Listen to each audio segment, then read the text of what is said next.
good evening, and welcome to the school committee meeting of Tuesday, February 27th, 2024. I'd like to welcome everyone and call the meeting to order. We just ended an executive session, and we will start our meeting, as we always do, with the Pledge of Allegiance.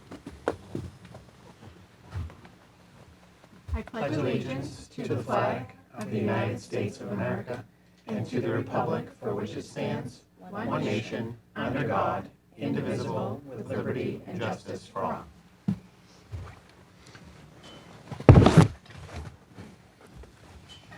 And now we'll have the reading of our mission statement, and we have a special guest tonight who's going to read it for us. Hi, thank you, welcome. The vision of the Wakefield Public Schools is to graduate students who are confident, lifelong learners who are respectful and caring members of their community. Our mission is to prepare students for college, career, and community by providing rich and challenging curriculum, high-quality instruction, and educational experiences that meet their individual needs and interests.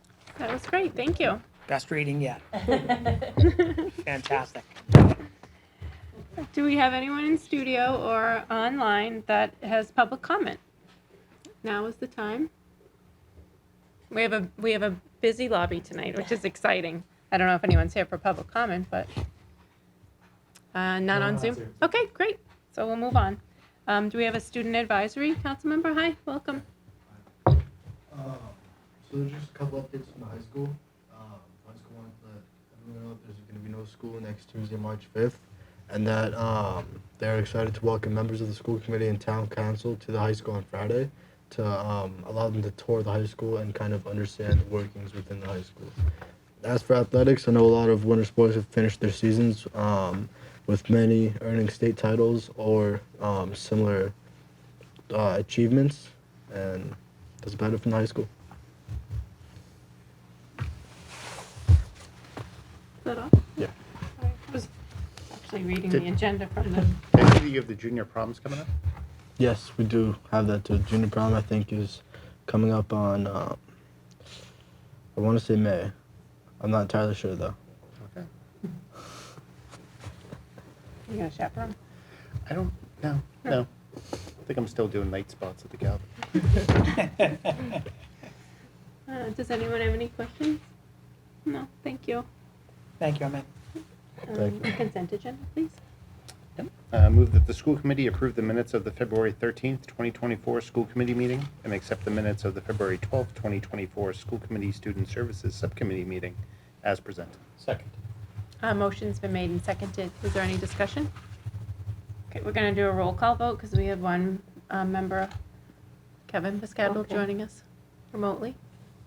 Dr. Piscadlo, Yes. Mr. Fontanella, Yes.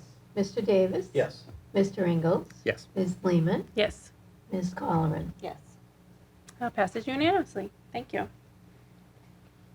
The floor is yours, Dr. Lyons. Thank you so much. Would like to start off by welcoming our fourth grade sticker winners that participated in the WMGLD contest. They're coming into the studio now.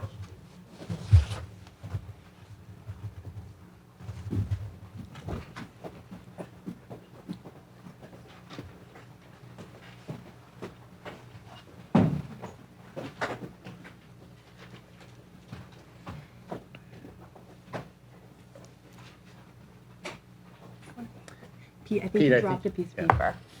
I think you dropped a piece of paper, but just. Oh, did you Where did lose it it? go? Might have gone under the door. Oh, okay, you're okay. As long as you're okay.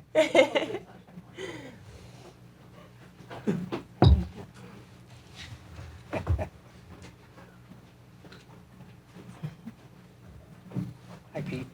Hello. And then I'm Lindsay Mosca. I've met most of you before, the K4 STEM coordinator for Wakefield Public Schools.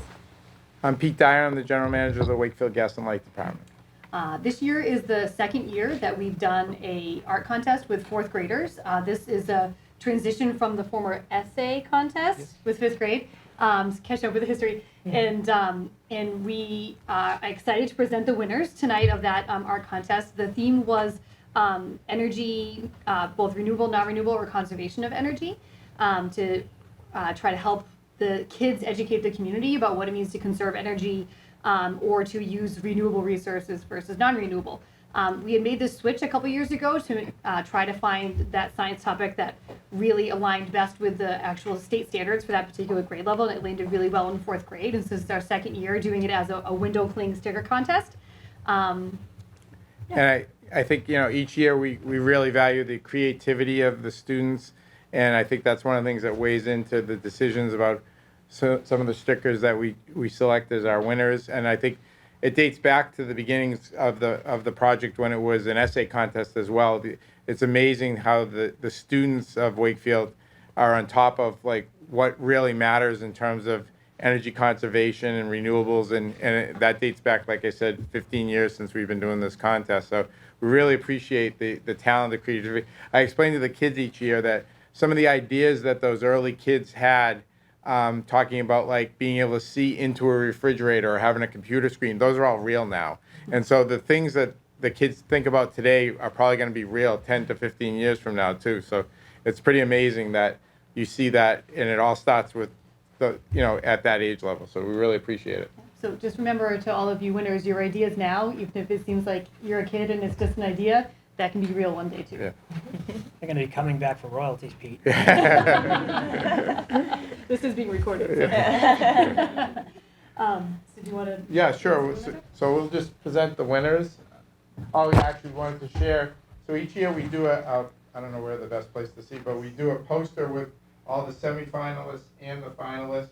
I don't know if it's appearing, but and so this is this year's version of the poster, and it'll go to each of the schools and also each of the winners.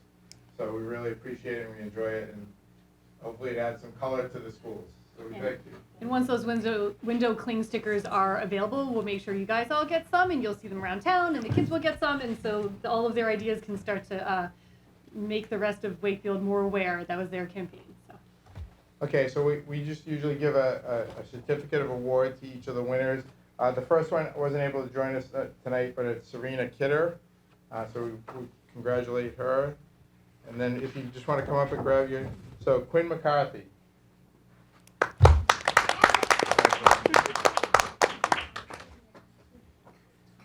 Can you just say what elementary school they go to too? Sure.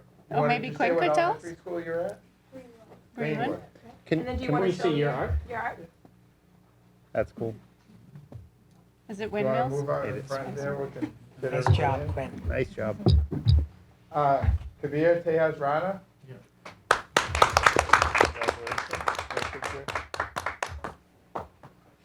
There you go. Oh. What elementary school do you go to? Dolbear. Nicely done. Excellent. Thank you. Felicity Sullivan.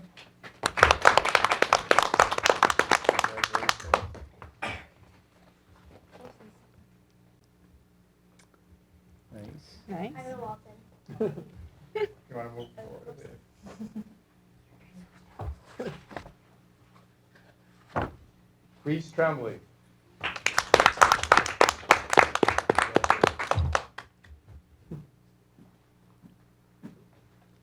Cool.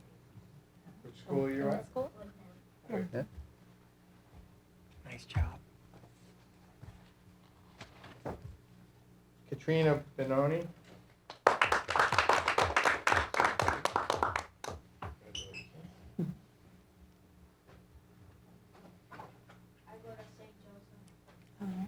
Awesome.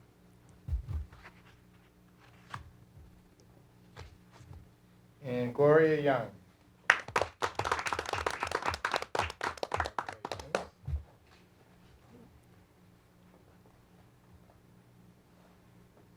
Nice. What school are you at? Nicely done. Great job. So we really enjoy all the work that you, and Hadley from JC Marketing is a huge help of you. She makes it all flow. Is it okay if we get a picture of the students in front of this? Oh, yeah. That'd be great, yeah. You want us to stand? Yeah, they can come over here. Back over there? Okay. Do you want us so to cool. stand? Oh. Yeah, I think they're working. Can you show us your artwork? Beautiful, wonderful. Okay, everybody smile. One more. Thank you. Thank you. Thank you. Nicely Thank you so done. much for having us too. Can I ask a question? Oh, yeah, sure. I'm curious for the students, do you feel like it was that you like to draw that drew you to this more, or do you feel like it was the fact that it was like energy conservation and sort of ecology that drew you to it? Both. Anybody There you else? go. Yeah, I also think I'd vote. A little bit of both? I think both. Okay. You all did wonderfully. Those are beautiful. They did. Great, you. great program. Nicely done. Thank Thank you. you. Thank Thank you. you for having us. Appreciate it.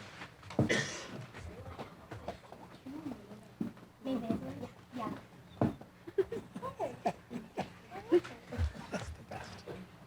It's the best way to start. We should start every meeting with this. Kevin's jealous. Kevin's jealous. Oh, did he have a question? He wants to see kids. Oh, yeah. Can he not see Hang them? out, have the fun part. Can he not see them? No.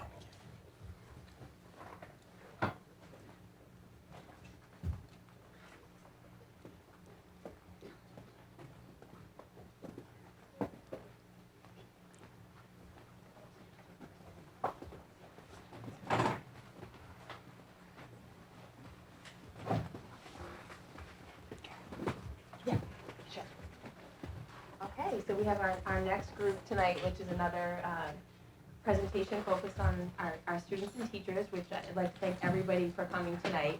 We have our third grade teachers from each of our elementary schools.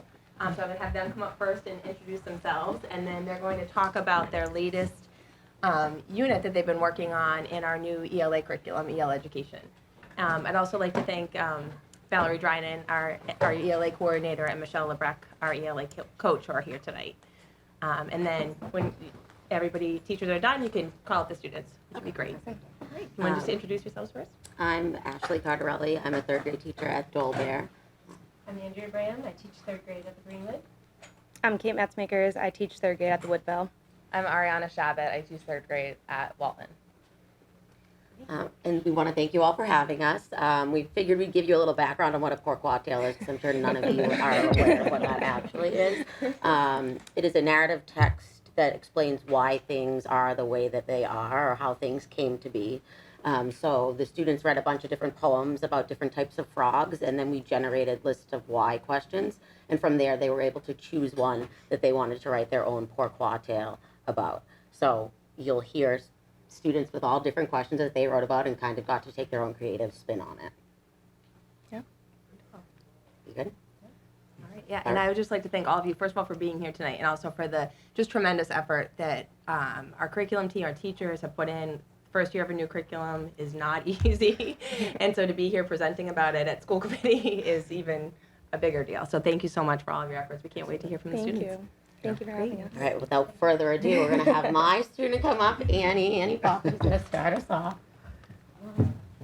Oh, and I have to shout out TJ in the back too, our principal of our Dole Bear School, TJ Liberty's here, and Matt Carter's here as well. Thanks for coming.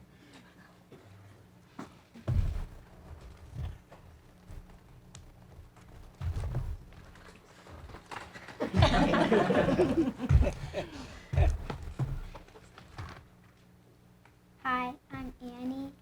I'm a third grader at the Dole Bear School. My teacher is Miss Cardarelli, and this is my pourquoi tale. Long, long ago, there was a wood frog named Witter. Witter lived in the big rocky cave in the forests of Canada. Witter was pretty tiny. In fact, he was no bigger than the palm of your hand. Witter lived with his family. He was also very smart, kind, strong, and helpful. Witter loved living in the forest. So did his mom. Here are a few reasons they loved it. It was shaded in the summer and not too cold in the winter. One day, Witter was sitting on the couch and his mom told him that winter was coming. Oh no, he screamed, I hate winter. I'm sorry, but that's not the bad part, his mom told him. Then what is? Witter asked. The bad part is there's going to be a big snowstorm, his mother told him. He started to freak out. Ah! ha! Witter screamed at the top of his lungs. What will I do? But suddenly he got an idea. A very smart, wonderful idea. The week of the snowstorm was finally here. Half of the frogs that lived there had gone on vacation. The other half were very worried. What would they do? Witter had been experimenting on himself all week up in his room. He had been ready to share his idea yesterday, but he had been too scared. But today he was brave enough to share his idea. I have an idea for us to survive this winter, he shouted to all his friends, neighbors, and family. I was studying myself and I found out that our blood doesn't freeze. It can rest for a very long time. All winter and maybe even longer, and you will not die. In fact, I think you will be very comfortable. The audience cheered. Witter was very proud of himself, and so was his mom. After winter, all the frogs had survived. Everyone was very proud of Witter, even the frogs that went on vacation, and that's why wood frogs freeze in the winter, to survive.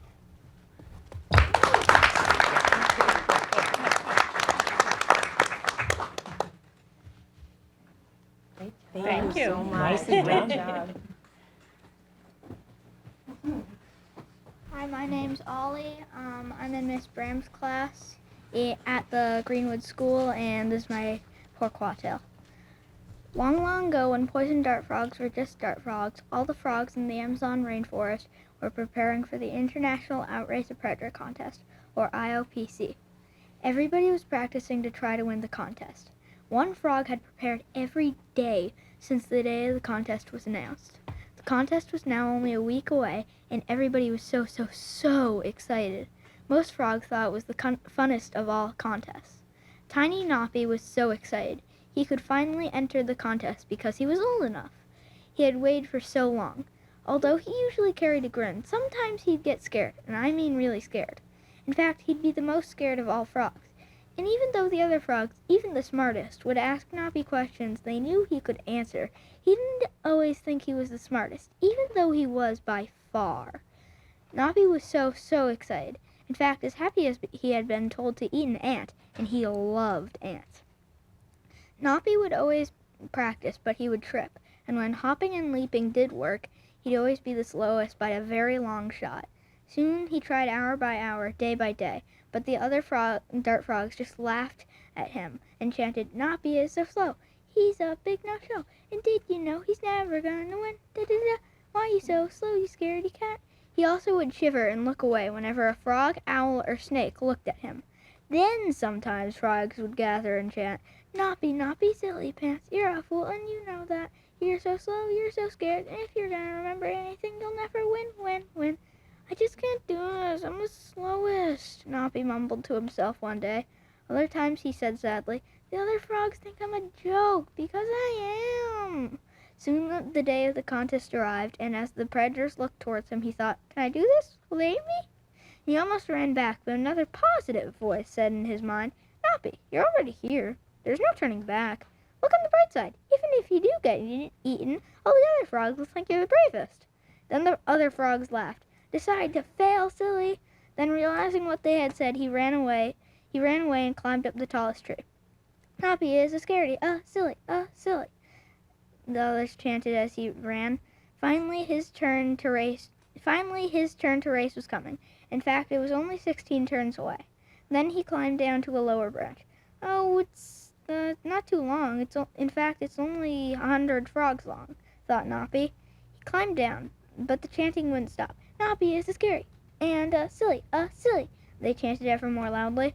Finally, as he brushed up against the last leaf of the tree, the chant sounded more like, Noppy is a silly, silly.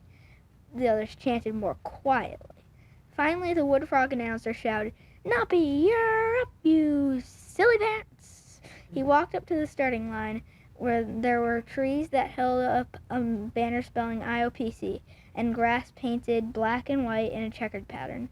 Lose it all, silly Noppy, shouted the others. He started running. The owl caught up to Noppy. Noppy could see the finish line. He jolted with a last effort, but there was no point. The owl grabbed him and scooped him up. He was about to be swallowed, but then the owl spit him out. Noppy understood. The tree had been a poisy tree, and the leaves had poison. The crowd cheered and shouted kindly, Noppy, Noppy, and Noppy won first place. To that great day for frogs, dart frogs have been known as poison dart frogs, for their poison Nappy gave them all. Nicely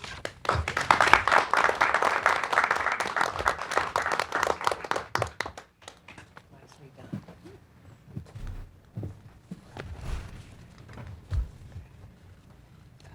Hi, I am Tommy, and I am in Miss Shabbat's class in the Walton School. Why are there different types of frogs?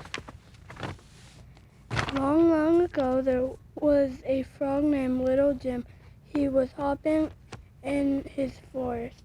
He was hopping to the waterfall on a nice and sunny day. Boing, boing, boing. Little Jim was a boy. He was small. He had a good heart. All the other frogs that were not a poison dart frogs were friends with him. He loved hopping so much. He wouldn't stop jumping unless he was very tired. There was no different types of frogs, so it made it hard to recognize them. If there was a poison dart frog and you touch it, you would get sick because their skin is poisonous. Little Jim was scared of getting hurt. He wanted to stay away from everyone in the forest.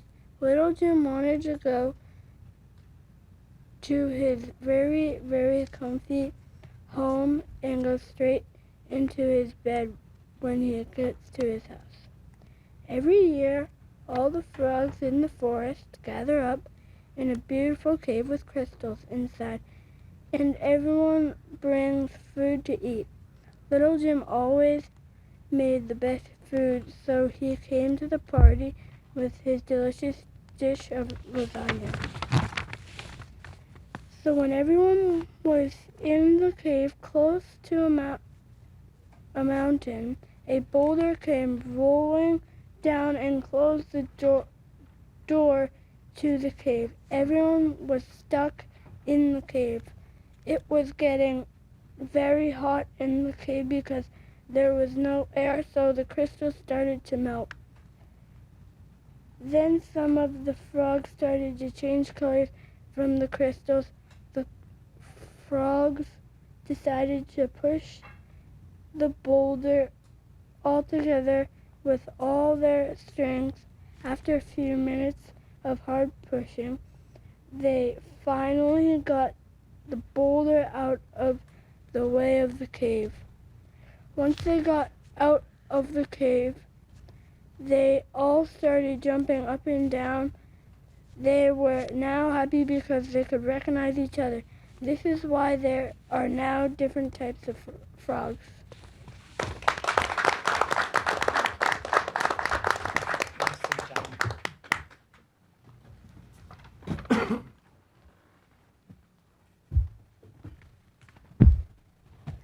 Hi, my name is Madeline Ferrari, and I'm in 3rd grade, and I go to the Woodville Elementary School. The title of my book is called Why Do Frogs Eat Bugs? Long ago, at a pond in the rainforest, a little tadpole named Toto was finally old enough to enter a bug-eating contest. The contest was at 9 o'clock in the morning. Toto had never eaten a bug before, and he was too nervous to practice. Toto's friends Strack, Shane, Lizzie, Quacha, and also known as Casey were feeling the same way. They were all Toto's very best friends and were entering the competition together. Toto saw his mother in the bleachers. He was not going to just give up in front of his mother. The contest is going to start soon, Toto's mother told him. Toto's mother told him that he would definitely win if Toto tried. I will try, but I've never seen my family eat a bug. So how will I? Said Toto. Hi, Toto. Are you competing in the contest too? Asked Lizzie. Of course I am, said Toto, but I'm a bit too scared to practice. Are you scared too? Yes, I'm pretty nervous, but I'm going to try my best to become better at eating bugs, Lizzie said. Shane, Strack, and me are here too.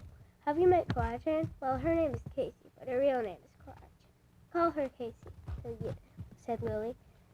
Yeah, I know Casey. Yeah, I know Casey. She's my friend, said Toto. The contest was about to start. Everyone was waiting, knowing the contest would be disgusting. Toto went to his plate, and so did everyone else. He was so very nervous for the contest. He was not sure if he was going to be able to compete, but he would try because Toto was always too young to compete. Toto, his mom yelled. Mom? Hi, Mom. I'm number 3. I'm just heading to my spot. These bugs are gross to look at, Toto said. Toto, if you try your best to win the bug contest, you might just win the whole thing, said Mom. Okay, Mom, I will try my best, even though they don't look great, Toto said Toto. Hey, Toto, said Shane, are you actually going to eat all those spiders, flies, ladybugs? Asked Shane. Yeah, Toto, I wouldn't try that, said Jack. No, Toto, you should try to do it. You will, feel good when the contest is over, said Casey. Toto, I will try with you, said Lucy. Ready, set, go, said the referee. All the tadpoles froze, as if they just walked up the coldest mountain in the world. Even Toto was stumped, but Toto leaned forward to the bowl in the lily pad and stuck out his tongue and said, You know what? I'm going to eat all the bugs in this bowl and win the only contest I've ever done, Toto yelled. So Toto again reached out his tongue and ate one tiny fly. Wow, yelled Toto. All the frogs just stared. Toto ate almost all the bugs in the bowl. So, good or bad? Asked Jack. Toto kept eating. Toto? Asked Shane. They're delicious, Toto yelled. Soon all the tadpoles, even the referee, were eating all the bugs. Then at the end of the contest, Toto had won. Now almost every frog and tadpole loved bugs, all because of Toto. But of course, at the end, Toto thanks his mom for helping him win in his show. The end.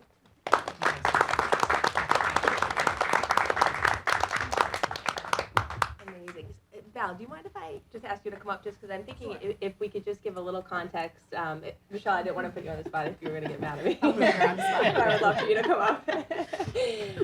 Just thinking it'd be great to just give some context for kind of what led up to these just amazing final pieces that were so impressive. And then if there's questions too, I just thought. Yeah, so thank you to our third grade students and our third grade teachers who came tonight to share this. So this idea kind of originated, Carrie and I were going around with Michelle and a couple of the principals listening to they have these frog parties. Forgive me, I can't remember the frog festivals. Frog festivals. I was like, the third grade teachers will know what they're called. And so that was part of the getting to share their work throughout the unit. So they kind of learn about all the different frogs in the unit. They do it through poetry, through nonfiction and fiction, right? Go ahead, Ashley. Yeah. You can do it better than me. Please, anybody would like to I just want to come join us. Yeah. So there's 3 units in a module, and each unit builds up to Right, so they a started final with the writing Pork piece. Tale, which was like a narrative text, and then they went on to write informational paragraphs about different frog adaptations, and then they just wrote an essay about, they picked a specific frog that they studied in depth, and they wrote a multi-paragraph essay. And then the final thing that they did was they made a trading card that then they turn into like a game, which we started the next module, and we're playing the game on Friday, which they're very excited about. So they've done 4 different pieces of writing that are in their book, and the Pork Tale was the first one that started off the module. Thank you so much. Nicely done. That was great. Any Kids questions? did a great job. Yeah.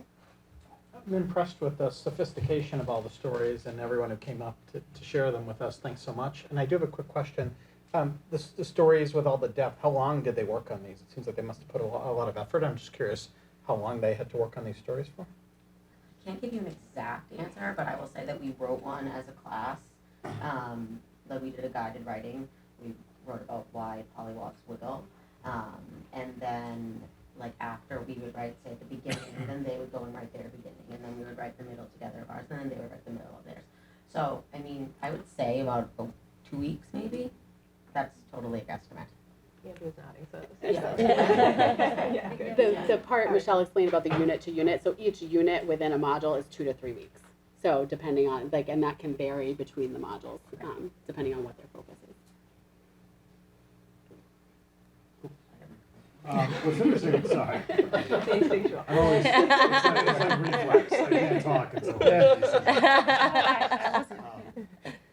So what's interesting to me is kind of the combination of fiction and nonfiction. So those were fictional stories that they wrote, but I'm assuming that is the first thing they read like a nonfiction text about frogs, or do they start with an actual like fiction and then move to?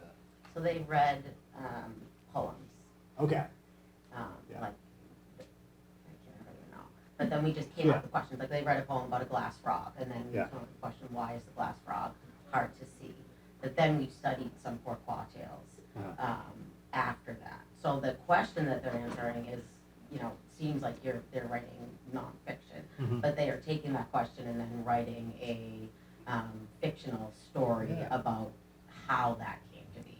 Yeah, no, I think it's a really smart idea because, like, even if you just think like science and the scientific method, like they're coming up with that like hypothesis question, and then but the fact that they're actually have to do a fictional story or a poem or to like address that question, I think is a really great idea. The second unit answered it scientifically. So like, why is the glass frog so hard to see? Was a pourquoi tale for a lot of kids. And then we actually read nonfiction texts, and we were able to answer these questions that they had generated and find the scientific reasons. Why does the poison dart frog have poison in it? Ollie has a great, not like fiction example why, but he also knows why they all, like for real, have poison in them. So it's been a really great integration of both fiction and nonfiction. Yeah. And one of the exciting things about our curriculum is that the writing and the reading are done together, and you can see the evidence of how powerful that is. Is this scalable upwards? Like, is this the first year we're doing this? Yes. This is an example from the new curriculum. the new ELA curriculum that came out of the review, EL education. Yep. Now, does this so I don't know, and I don't know if we know this because it's the first year, but like in 4th grade and 5th grade and 6th grade, does this kind of approach keep going? Yes. Okay. So it goes all the way kindergarten through 4th. They're all integrated throughout the different units, integrated of fiction, nonfiction, different types of writing throughout the units. The consistency piece is how it's structured. So there's 4 modules across every grade level. Each one has 3 units within that module. It builds over the course of the first unit is always about building background knowledge. The second unit is always around starting to do some research, and then the final unit guides the students towards a performance task, which is often a piece of writing that incorporates their reading in their research. So, in writing. And to your point of like it being a new curriculum, I think one of the worries that everybody had when we were looking at the year is like, oh my God, we're going to talk about frogs for 6 to 8 weeks. Like, aren't they going to get bored? And I think one of the things that we've seen, and this is the whole concept of the knowledge building curriculum, is that as they learn more and more, they're able to apply that knowledge in different contexts. And so that's across grade levels. Like most of the K-2 is more science-focused topics, and then as we get into 3 and 4, it's a mix of science and social studies topics. So it really, to your point, it progresses across the grade levels, and they see the same, what do you want to call it, instructional routines throughout. There's 8 high leverage practices built throughout, so things like persevering and the use of consistent protocols, productive struggle. Yeah, so these are. We should have just had the teachers come come here. Come up. I'm trying to be careful not to put people on the spot. Yeah, anybody can come up. Great. Thank you so much. I was going to say, when we were doing our school tours, we walked into a 3rd grade classroom where it was you were doing it physically. There were areas of the classroom that belonged to certain types of frogs, and so there was also this kids went to that different area, and it just seems like the sort of methodology sort of weaves all through sort of the classroom experience, and it comes through. And I mean, how great is it that they get to write their own stories and share them with other kids? And to sort of Pete's point, the quality of writing is just. I don't know what I was expecting, but it wasn't this. This was amazing, and so just great, and keep up the good work. I'm glad the curriculum is working out, and you can tell how engaged the kids are sort of by what they're producing. So, thank you. Terrific. It's amazing. So No. so it will be frogs every 3rd grade, or will it change? Next, we're moving on to Peter Pan, so we just started that today. Okay. Like they, sorry if some of you haven't started that. You just got really excited. Most of your classmates they walked around and read different quotes that were like from the text they'd be reading. They looked at pictures and they had to infer, what do you think this module will be about? And some of the quotes had just like Peter in it, to Peter's bewilderment, or it mentioned Tinkerbell, and they came up with, they think it's going to be Peter Pan, they thought it was going to be fairy tales, and then we started reading it. So we will be reading that, and then we're going to be revising scenes from Peter Pan, but they'll be taking their own spin on different parts. So yes, we'll do frogs next Yes. year. Every year. Yes, yes, but it's not the whole part, it's one part. Yeah, I think it was 4th or 5th grade. I didn't grow up in Mass, but I do remember doing pork-wa-tails too, or something of the sorts. And I just quickly wanted to comment and say that I think that the curriculum is very comprehensive, and I don't remember doing anything as detailed as this, but I think it really does help guide the kids, and I'm sure that they, responded well to it, considering the quality of their text. So.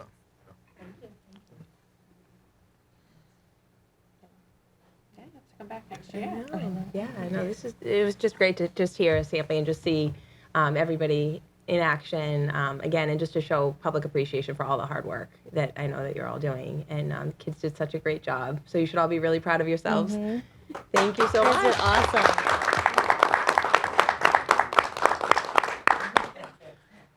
All right. Feel free to go. Thank you. Good night. Thank you.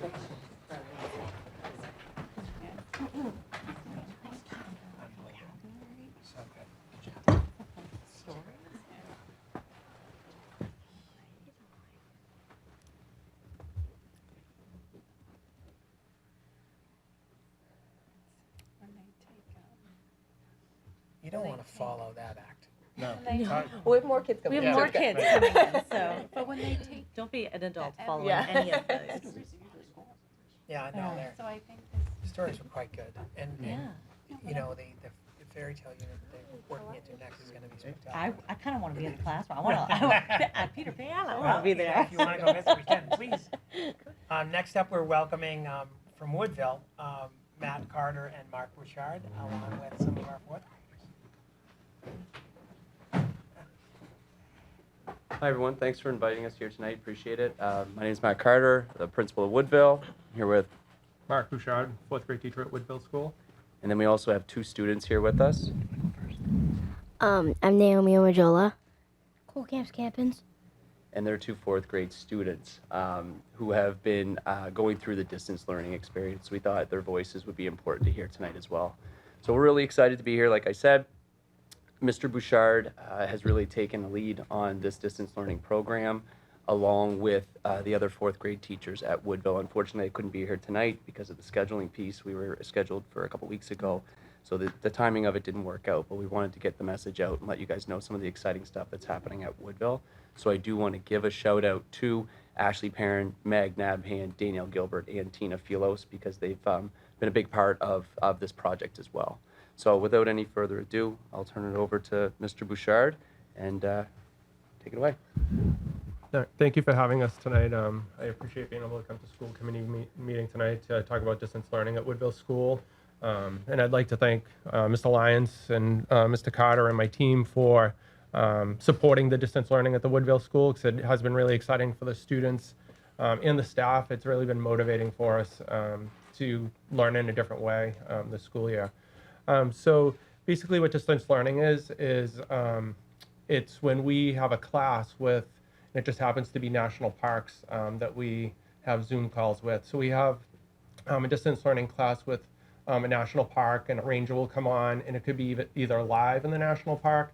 For example, like at Saguaro National Forest, the park ranger was going around with their camera or their phone showing the students the live national park outside and teaching the students about the environment.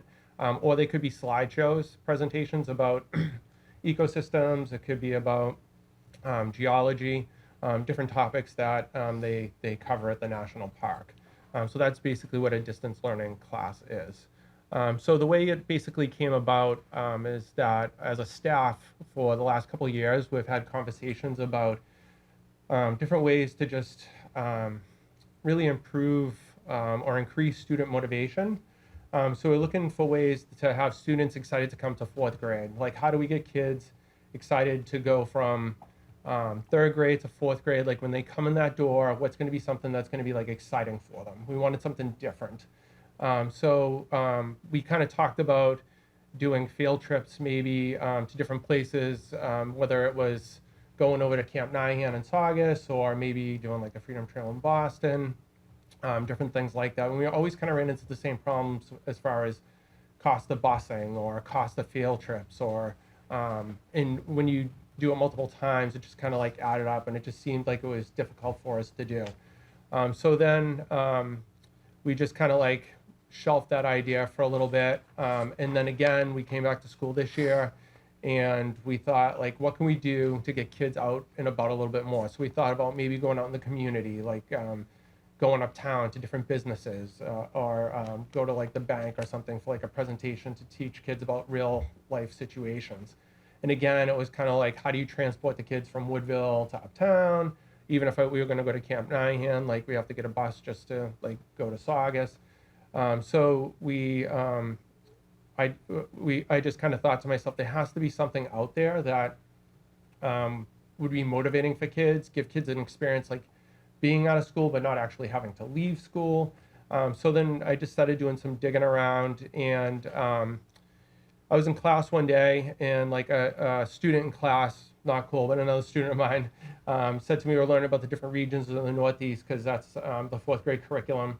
And we were learning about the Northeast region. We were talking about New York City and Philadelphia and different places. And the student said, Mr. Bouchard, if you could just put us on a bus and take us there, it would mean so much more. And I said, I'd love to do that, but just like not possible. So again, I went back to the drawing board, did some research, and I found some different things. And I remembered last year when I looked at Grand Canyon, I saw Grand Canyon had something called the distance learning program, but we were past like the deadline for the application. So I said, well, let me just see if other national parks offer distance learning.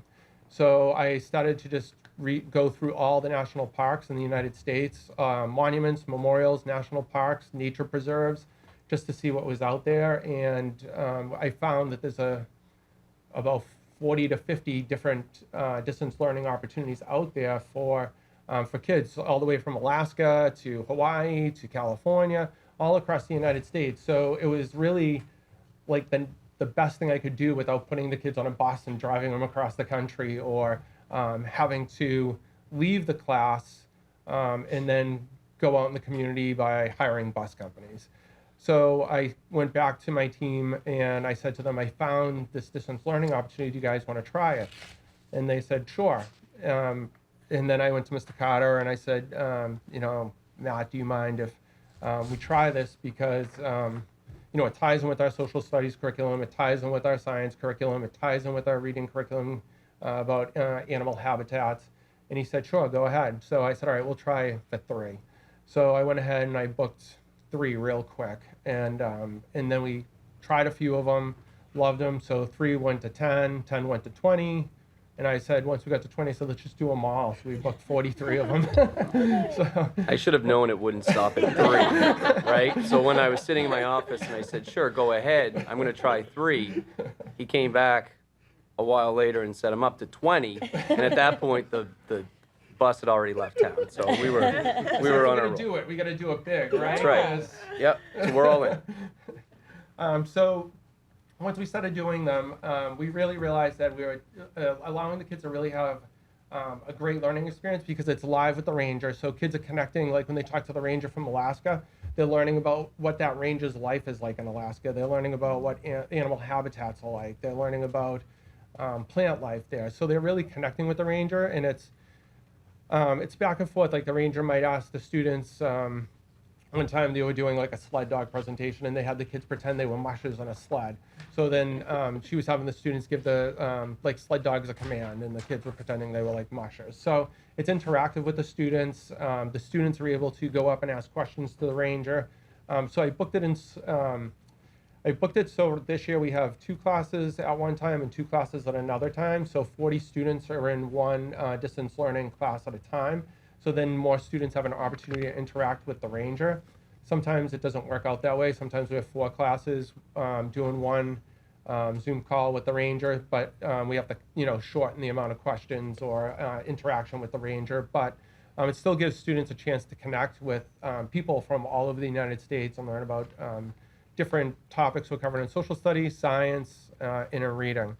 So we actually had a presentation for tonight. I don't see it up there, but I had pulled apart kind of my pages. So I'm going to give them to you guys so you can actually see, because there's some really cool visuals on here of what the presentations look like in real time, okay? Yeah, Matt, that's a good point. I'm sorry. Yeah, please pass that out. I wonder if it was, because this was a rescheduled topic. Oh, So I wonder if it was shared originally and then not shared for this one. was it in the packet from the 13th? I think so. Let me see if I can find it.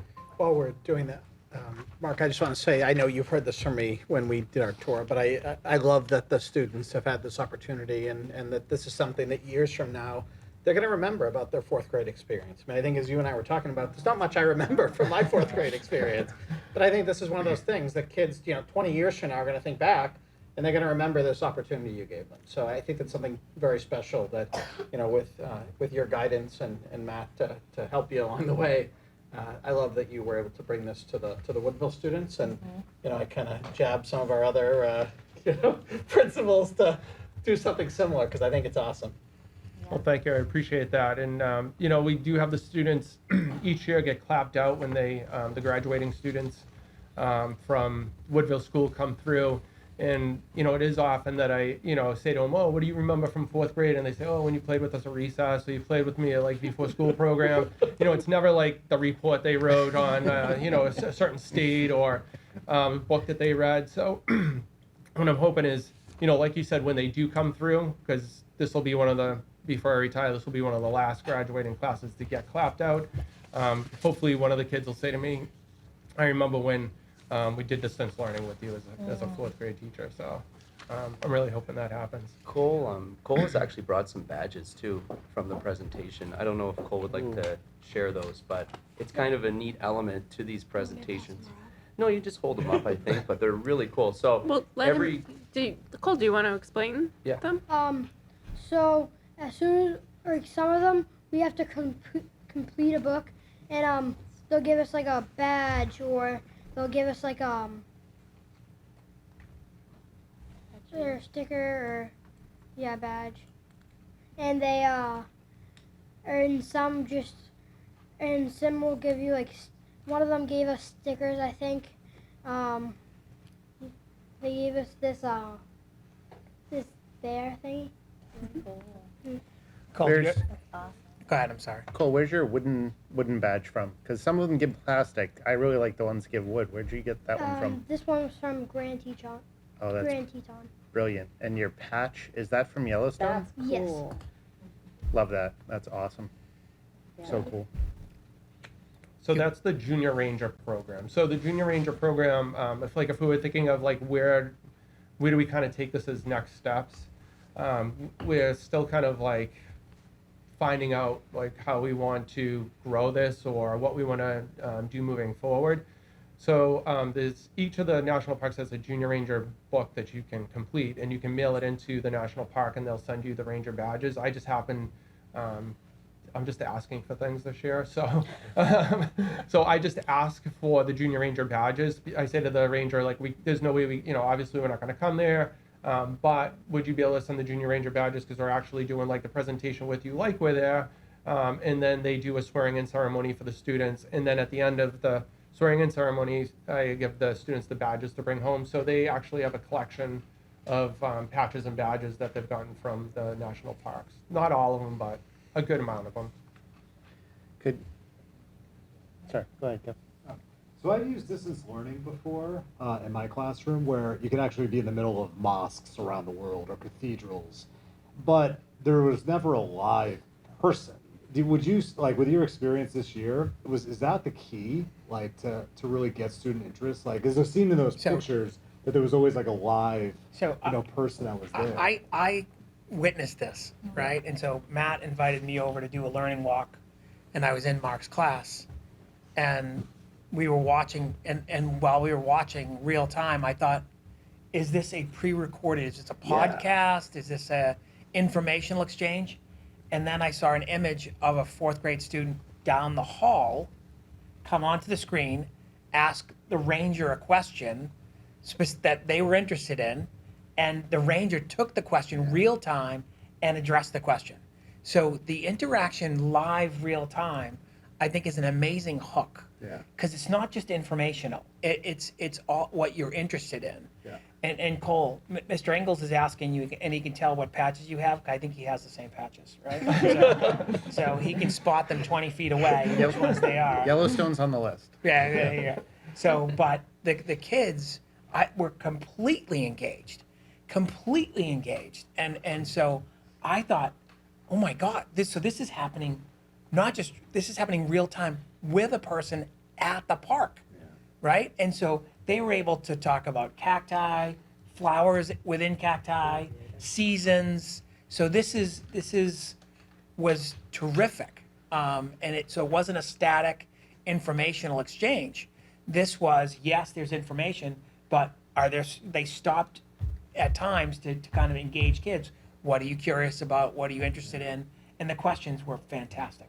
Is that close, students? Yeah, cool. Pretty close. Yeah. Naomi, we were talking outside about this experience and kind of what it's been like for her. Do you want to chime in? How has it been for you? Sure. So, most of the national parks we've been at school, but one of the national park days we've been snowed in, which is actually Grand Teton. I think you have the badge or something. Mm-hmm. Yeah. And we did a Zoom call at home, and they were like they were like outside, and there was like a snow table that they were like sitting at that they like carved out of snow, which was really cool. And then they had a ranger in the back that was just acting out sort of what the people at the desk were like saying. So it was very fun. I'm curious from like the student perspective. I know when I take my kids to national parks and we come back, and often they're pretty much your age, and so they'll either bring up something that they're learning in school, and they'll mention it to a ranger, or something that they've learned at the park they'll bring back to their class because it'll tie in. Can you think of maybe just one thing even that you've talked about with a ranger, or that they've mentioned that sort of ties in with maybe something that you're learning in the classroom? I think one of the parks, I forget which one, talked about like a couple like units ago, we were talking about like how animals defend themselves, and I think one of the parks talked about like animal defense mechanisms. Cool. That we were talking about. That's awesome. Cole, do you have any examples? We were learning about habitats, and a lot of them talked about habitats a little. So cool. That's awesome. So to go back to your question about real time, like this was like probably one of the highlights I had. We were meeting with Joshua Tree, and we came on with the ranger. And when the ranger came on at Joshua Tree, it snowed there, so you could see snow on the Joshua trees and the cacti. And it only snows there very rarely, like twice a year, if that, and the snow only lasts for 2 hours, so the kids got to see like a really rare event. It just happened to be our distance learning day, so that was pretty cool for me. Yep. Are there now? I feel bad because you just did all this work, like just to find like the national parks. So like that's kudos to you. But have you looked beyond national parks? So, do they do this for the Freedom Trail? Can you just have the kids like on the Freedom Trail, the guy being like Paul Revere, right? Like, is that? Because I never heard of this, but is that out there? So a ranger. So you shouldn't give them any more ideas. Right? No, you got it. All right. No, This could be our opportunity. Yeah. All right. No, you're absolutely right. There are a lot of opportunities out there. A ranger did share with me. There is like a link, a website that you can go to, and it has a list of a lot of different distance learning opportunities out there. It's been a lot, I would say, time-wise, to go ahead and book the ones that we already did as far as like filling out applications. I have to do test Zoom calls with rangers. Sometimes, there might be, we've bought some books to go with the different national parks, so I can put them up for families to read, like if they want to read about the national park before we do the actual distance learning that week. So there's been like a lot of time just kind of doing this piece. But there are other opportunities out there. And like you described, I did try to do like a reading one where you meet with an author, but when you did the Zoom call and you meet with the author, you're meeting with a bunch of other schools. So you're like one classroom out of like 100. So you don't have that like interaction and that personal experience. Whereas what we're doing gives the students like a personal experience. Like they get to, if sometimes we might be the only class doing the distance learning that day because that class might have a specialist or had to cancel for some reason. So then I can have every student in my class ask a question to the ranger. So I haven't had time to go through the whole list of different distance learning things, but you can, there was one for like the Football Hall of Fame. You could do a distance learning about like how teams got their names. So there are different things out there. It just is a matter of time. Who wants to try to experiment with these different things? I just haven't had the time to play around with it yet because I've been really just trying to see where this goes at this point. We've really been thinking a lot too as we've been going through this, like what does it look like next year and beyond, right? So one of the things that we've spent a lot of time talking about is Mark's on our instructional leadership team. We do a lot of work there on scheduling, like the school day. How do we kind of schedule blocks at common times so that like the schedule isn't like shuffled and rearranged every time one of these comes up? So if we know that the 2 o'clock block every Tuesday and Thursday is a social studies block, one of these could pencil in there, right? And it doesn't cause like a lot of disruption to the learning day and some of the other parts of our learning. And then one of the other things that we've really been trying to promote is like more family involvement, right? Bring families in, right? Having them participate in the presentations, having them see kind of what their children are learning about in the moment, see if we can engage them a little bit with some, oh, awesome. Have them, go ahead. Thank you so much. No worries. Yeah, No with worries. the rescheduled date, I'm sorry we didn't get it. No worries. I'll just go to the photos because There you go. there's also a slide here that tees up our There we go. friends here to talk Thank a little you bit so too. much. No worries. Thank you. So you can see some of the photos here, right, in terms of what it looks like in real time, right? These are screenshots or screen grabs from all over the country, which is kind of neat. The one Dr. Lyons saw is on the bottom right. Some of the neat features, one of the fossil museums, I believe it's in Utah, there's fossils right in the cliff, so it's built right into the museum. So you can actually walk along and you can see all the fossils in the hillside, which I thought was just amazing. Here you can see what it looks like for students in the classroom with the presentations. Mammoth Caves, if you're ever in Kentucky, the guy there, the ranger, his name's Jonathan. Guy's an absolute star, all right? So if you get hooked up with him, he's gonna give you a wonderful presentation. The lady in the bottom there, that's agate fossil beds. She was the very first presentation we ever did. So we did that one and then that kind of got the ball going. And then these here are just some more. The snow desk, this is what Naomi was talking about right here in the top left. So on the day we actually had a snow day in Wakefield Public Schools. Hey, no comment. No comment. No comment. The day we had a snow day, Mr. Bouchard actually had the 12 o'clock Zoom call. About 50 students jumped on that day, and some families too, right, just to see what that was about. And that was a really exciting one. You can see they're outside with the furs, kind of a neat thing. So one of the cool things that Mr. Bouchard started, and others do as well, they get a photo with the ranger in the background, and then there's a map in the hallway. They actually capture kind of that place, and they start kind of pinpointing where it is within the United States. You can see here Cole with Mr. Bouchard. They were both really excited for Yellowstone.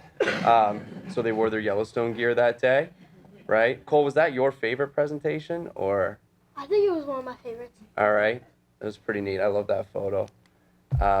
Here's Naomi's class with Mrs. Nabhan, and you want to talk about this one? So the picture on the left, Mrs. Nabhan takes our class picture and photoshops it into a postcard, and on the back it has like something to write, and you can like write like to one of your friends or family or something. And then on the right is we were doing, I forget which one it was, and you were like playing with like sort of rainfall, and you had a dropper and you filled it with water, and you put it on top of like dirt to see which way it would move, and how the rainfall and how the like rain would sort of like fall in like affect the dirt. Awesome. So yeah, right here. So this is what I was saying. Just increase family involvement, right? How do we get videos? How do we get articles? How do we get books? How do we get those in the hands of families to hopefully promote some of that literature at home and some of that discussion, right? Because they are cool topics. They are neat topics. One of the things that I've noticed coming out of this as well is kids talking about wanting to visit these places, right? So like inspiring lifelong learners, right? One of our teachers, Miss Nabhan, over February break, she went to 3 national parks. Right, just because of the presentations and being in the area or being in the region. So I know for us, that's kind of, a down the line goal. How do we kind of increase that family involvement? But I just think it's been a really, really neat experience. And I'm really happy that, Mark came to me that day and I was busy on something else and said yes. And then realized what I said yes to.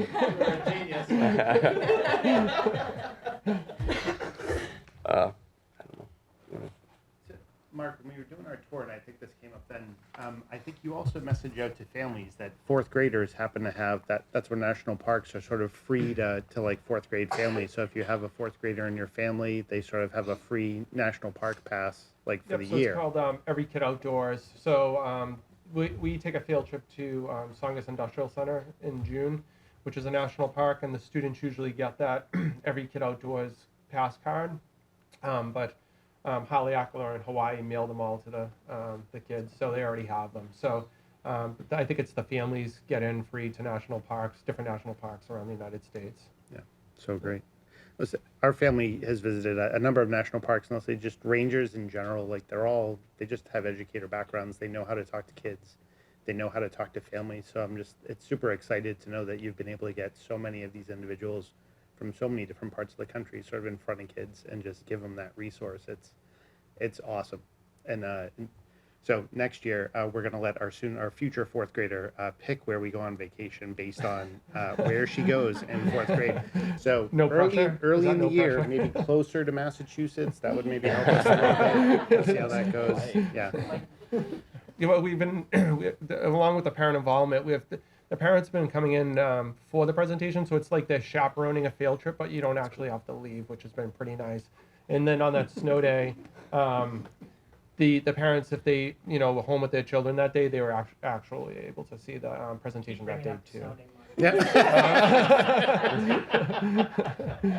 But it actually worked out in our favor because everybody was able to, like, if they were at home, they got to see that presentation that day, and that happened to be an excellent presentation. So it worked out great. Thank you. I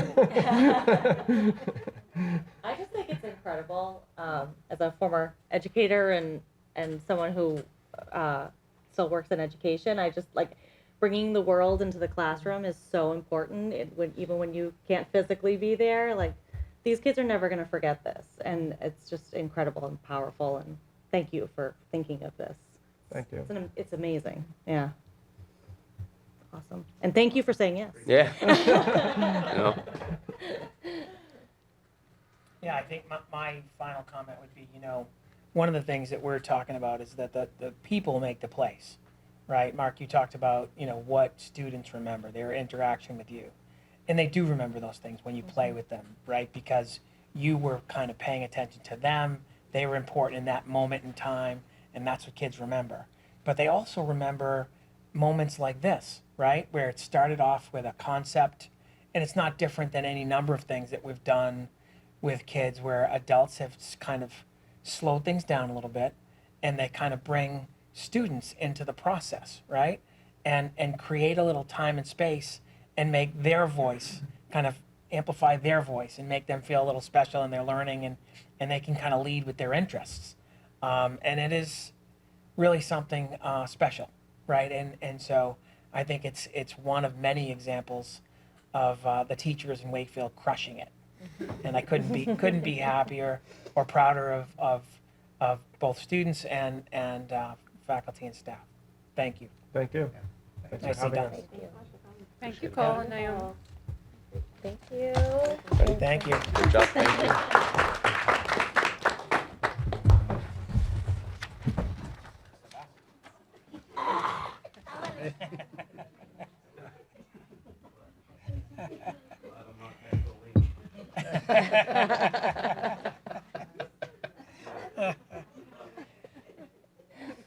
Next up, we welcome Bye, Mark. Thanks. Flavia Smith and Angela Driggers to give an update on our MEDCO program.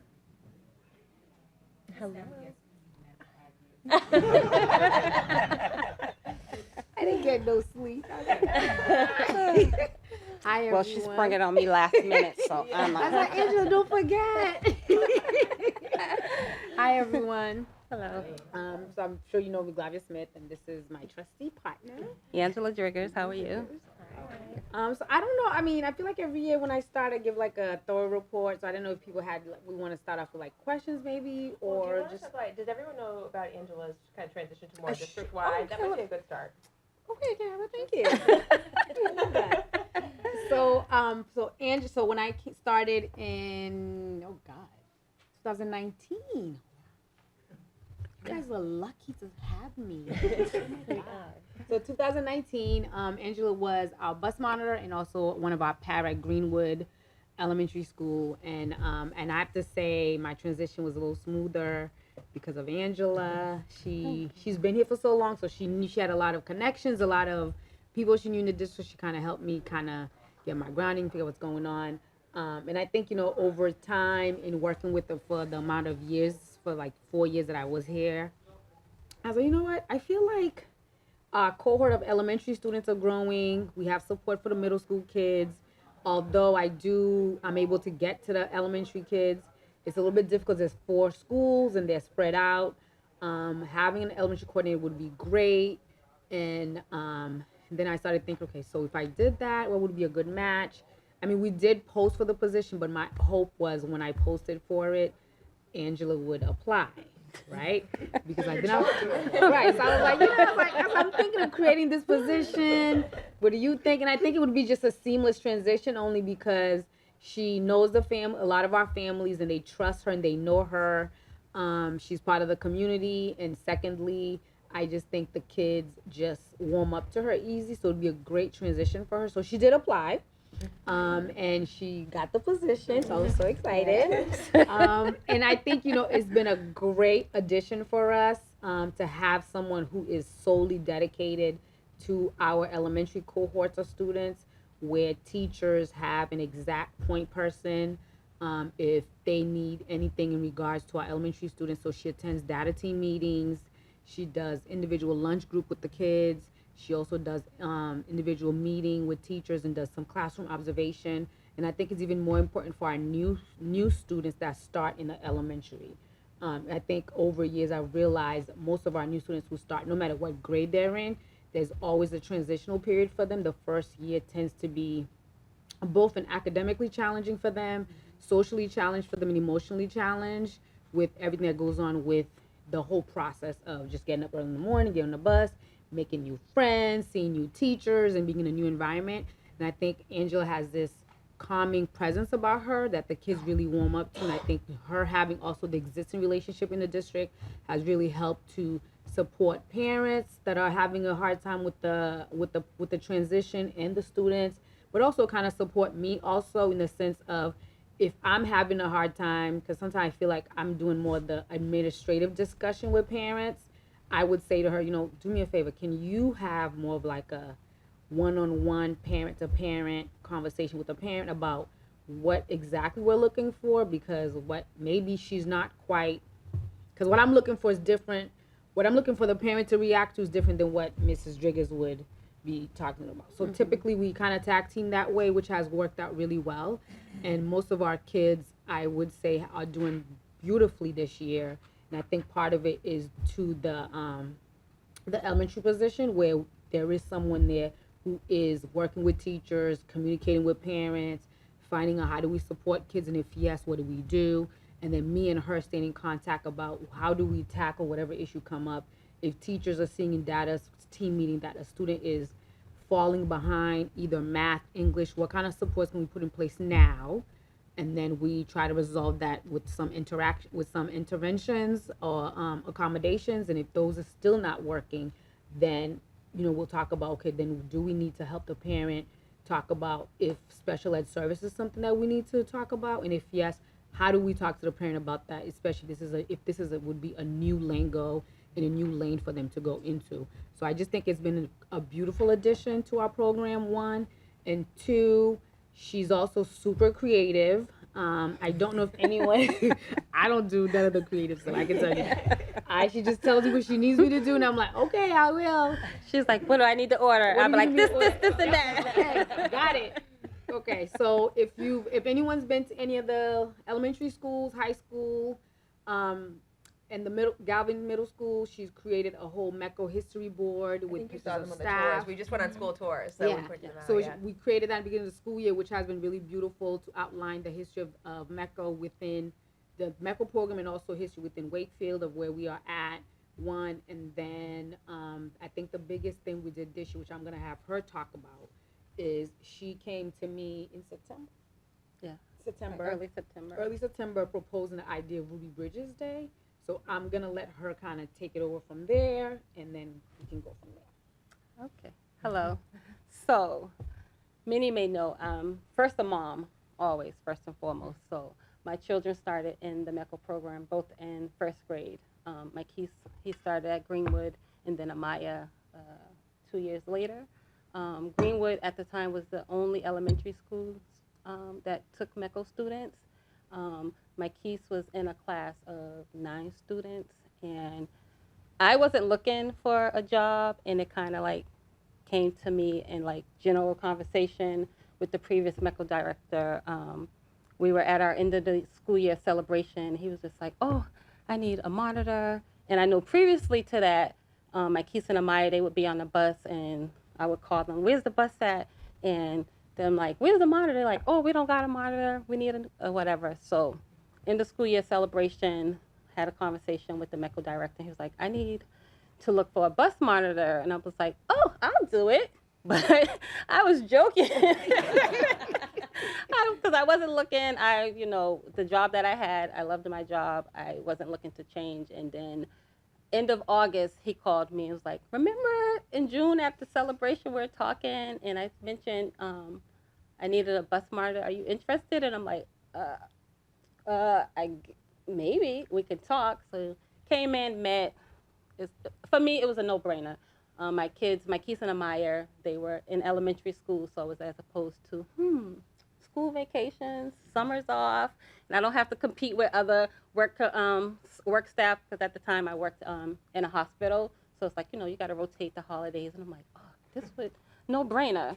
So, we discussed it, landed, here I am, 10 years later. So one of the things when my Keith first started, I always would ask him, how's your experience? Are you feeling comfortable? Do you feel like you have support? And a lot of the times he would be like, yeah, but no. And I would be like, well, what would you be looking for? What kind of support would you need? And he was just like, it would be great to have, sometimes like staff like me or, support that is like me. So when I started off as the bus monitor and the para. And I did a lot of outside stuff outside of the para, but it was kind of like hard because I was still in a classroom. But I always had these like visions and ideas, but I really couldn't implement it because I really was tied to being a para. So it's just like, but I want to do this stuff, but I don't have the time. Oh, this should be done, but I don't have the time. So over the years, I would do like little stuff. At the time, it was only Greenwood. And then over the years, we had Joe Bear, then Woodville, and then finally Walton. And I would be like, oh my God, like, I want to do this stuff, but again, as a para, I don't have the time. So at night, I would literally be like, oh, I got these ideas, and then, I would talk to teachers in the classroom and be like, during Black History Month, can we do blah, blah, blah? And they were like, yeah, but still just being kind of like restricted to like not enough time in a day as a para to like implement stuff. It was kind of like, okay, these ideas were here, but I couldn't really like process and push them out there. Then the opportunity came to be the elementary coordinator, which I was like, I can go off and running. So, Flavia, I would, share with her my ideas and stuff like that, talk to administration, the principals, and say, this is my, ideas and visions. And a lot of it, like I said, would be kind of geared from what my kids felt like they wanted and what they needed when they were in school. So, as far as just like, being able to have displays for Black History Month and being able to, have conversations in schools about different books and stuff like that, that opened up the gates for me. When I first started my role, one of my goals was to get share the information of the MECO program. Unfortunately, even students and parents will be like, you say MECO, and they're like, what's that? So we have a book that's called The Story of MECO. I went and I read it through all 4 schools.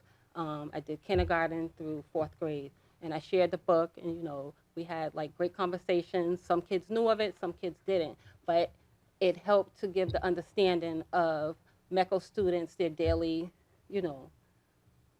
day of life of being a MECO student, getting up early, taking a bus, kids that want to stay after to do sports, and just the different dynamics of how to really engage and be in the community. My kids, if anyone knows them, they did everything. They had friends, they did sports. I'm a driver, but I hated to drive. My Keith, his first year started, he was like, I got a birthday party. I'm like, oh my God. I didn't know Wakefield. I'm like, yeah, they took the bus out here, but as far as driving, I didn't know my way. And I would always be like, if daddy brings you, y'all can go. So then finally, after a while, I learned how to like get out here. But because they were so social, like me, they have a lot of friends. They had play dates, birthday parties, you name it. They hung out. Then as they went through middle school, elementary, high school, they both were in sports. My Keith did track and football. Amaya did volleyball. So it's just like I'm always out here, Monday through Friday, Saturday games, Sundays games, in the cold. I'm like, hate it here. Listen, but as a parent, it was a sacrifice. They flourished. My Keith is now a junior at Merrimack College. Amaya is a freshman at Temple. And I think their elementary experience through high school got them to where they are today. So with that vision, I was just like, okay, given the things that they needed, this is what I'm going to give like the support for the kids. Creating Black History posters, creating stories or stuff like that. The principal has been great. The PTOs have been amazing. So to get to Ruby Bridges, I was planning for Black History Month, and I'm like researching, like, what can I do for Black History Month? I just didn't want to do not boring, but just another display. Because I did it the previous year, I was like, I want to do something different. So in researching, I came across the Ruby Bridges Walk to School Day. After reading it, it said your planning process is 6 months. I only had 3. And I was like, oh my God, 3 months? Me being me. I'm like, Flavia, listen, I need this. I emailed all the principals. I need this. What you got? I emailed the PTOs. How can you guys help me? So I kind of minimized it just to elementary because it was such a short time span. So everyone was on board. I got all the information. I originally requested, so they have a whole kit and packet. They give you like a dialogue for conversation. They give you a nice banner, posters. So I got the kit. I'm like, ooh, I have enough posters. I could put a couple in every school, but there's only one big, beautiful banner. We're gonna have a raffle. Whoever wins what school, they get the raffle. Then one day I was home minding my business, like, I wonder if I reach out again and ask them if I can get another kit. I sent an email. They're like, sure, blah, blah, blah. So ended up getting 4 kits. So every school had a banner. So I reached out to every school has a student council group. So I met with them, shared my idea. They all were on board. And I said, listen, what do you guys want to see? How do you guys want to do this? So met with the kids. We shared our ideas. We created other posters. PTO shared it in their newsletters. And hence, Ruby Bridges was, although it was 3 months, it was a good turnaround. Every school participated. So my hopes for next school year, now that we have more time and more people that are willing to be involved, to expand it to middle school and high school, and just in regards to recognition. And so the biggest thing is because it's November, and I'm like, ooh, it's gonna be cold. I don't like the cold, so I was just like, oh my God, it's gonna be cold. But because that is the date that she first started first grade in the school, that's November 14th. So I was just like, we'll make the best of it. I'm like, these kids today don't even wear jackets. They wear shorts. They wear short shirts. So they can walk in November 14th in the cold. So because it was kind of short notice, we instead of doing it like a walk to school, we kind of did it like a kind of some schools did an assembly, and we did just a recognition walk where we walked the perimeters of the building. So my hopes is for next year to make it more expandable, more open to all schools throughout the district, and have like a more like actual walk. I showed the video clip to the kids of how the students in California, how they came about to do it, and everyone's just like, even I was like, oh my God, we gotta do this. I'm like, you see that? I'm like, we gotta do it. So it was fun, it was exciting, and it was just a great way to recognize Ruby Bridges, being that I feel like when we talk about the history of African American culture, a lot of our iconic history people are passed away, and it's like in the past, but Ruby Bridges is still alive.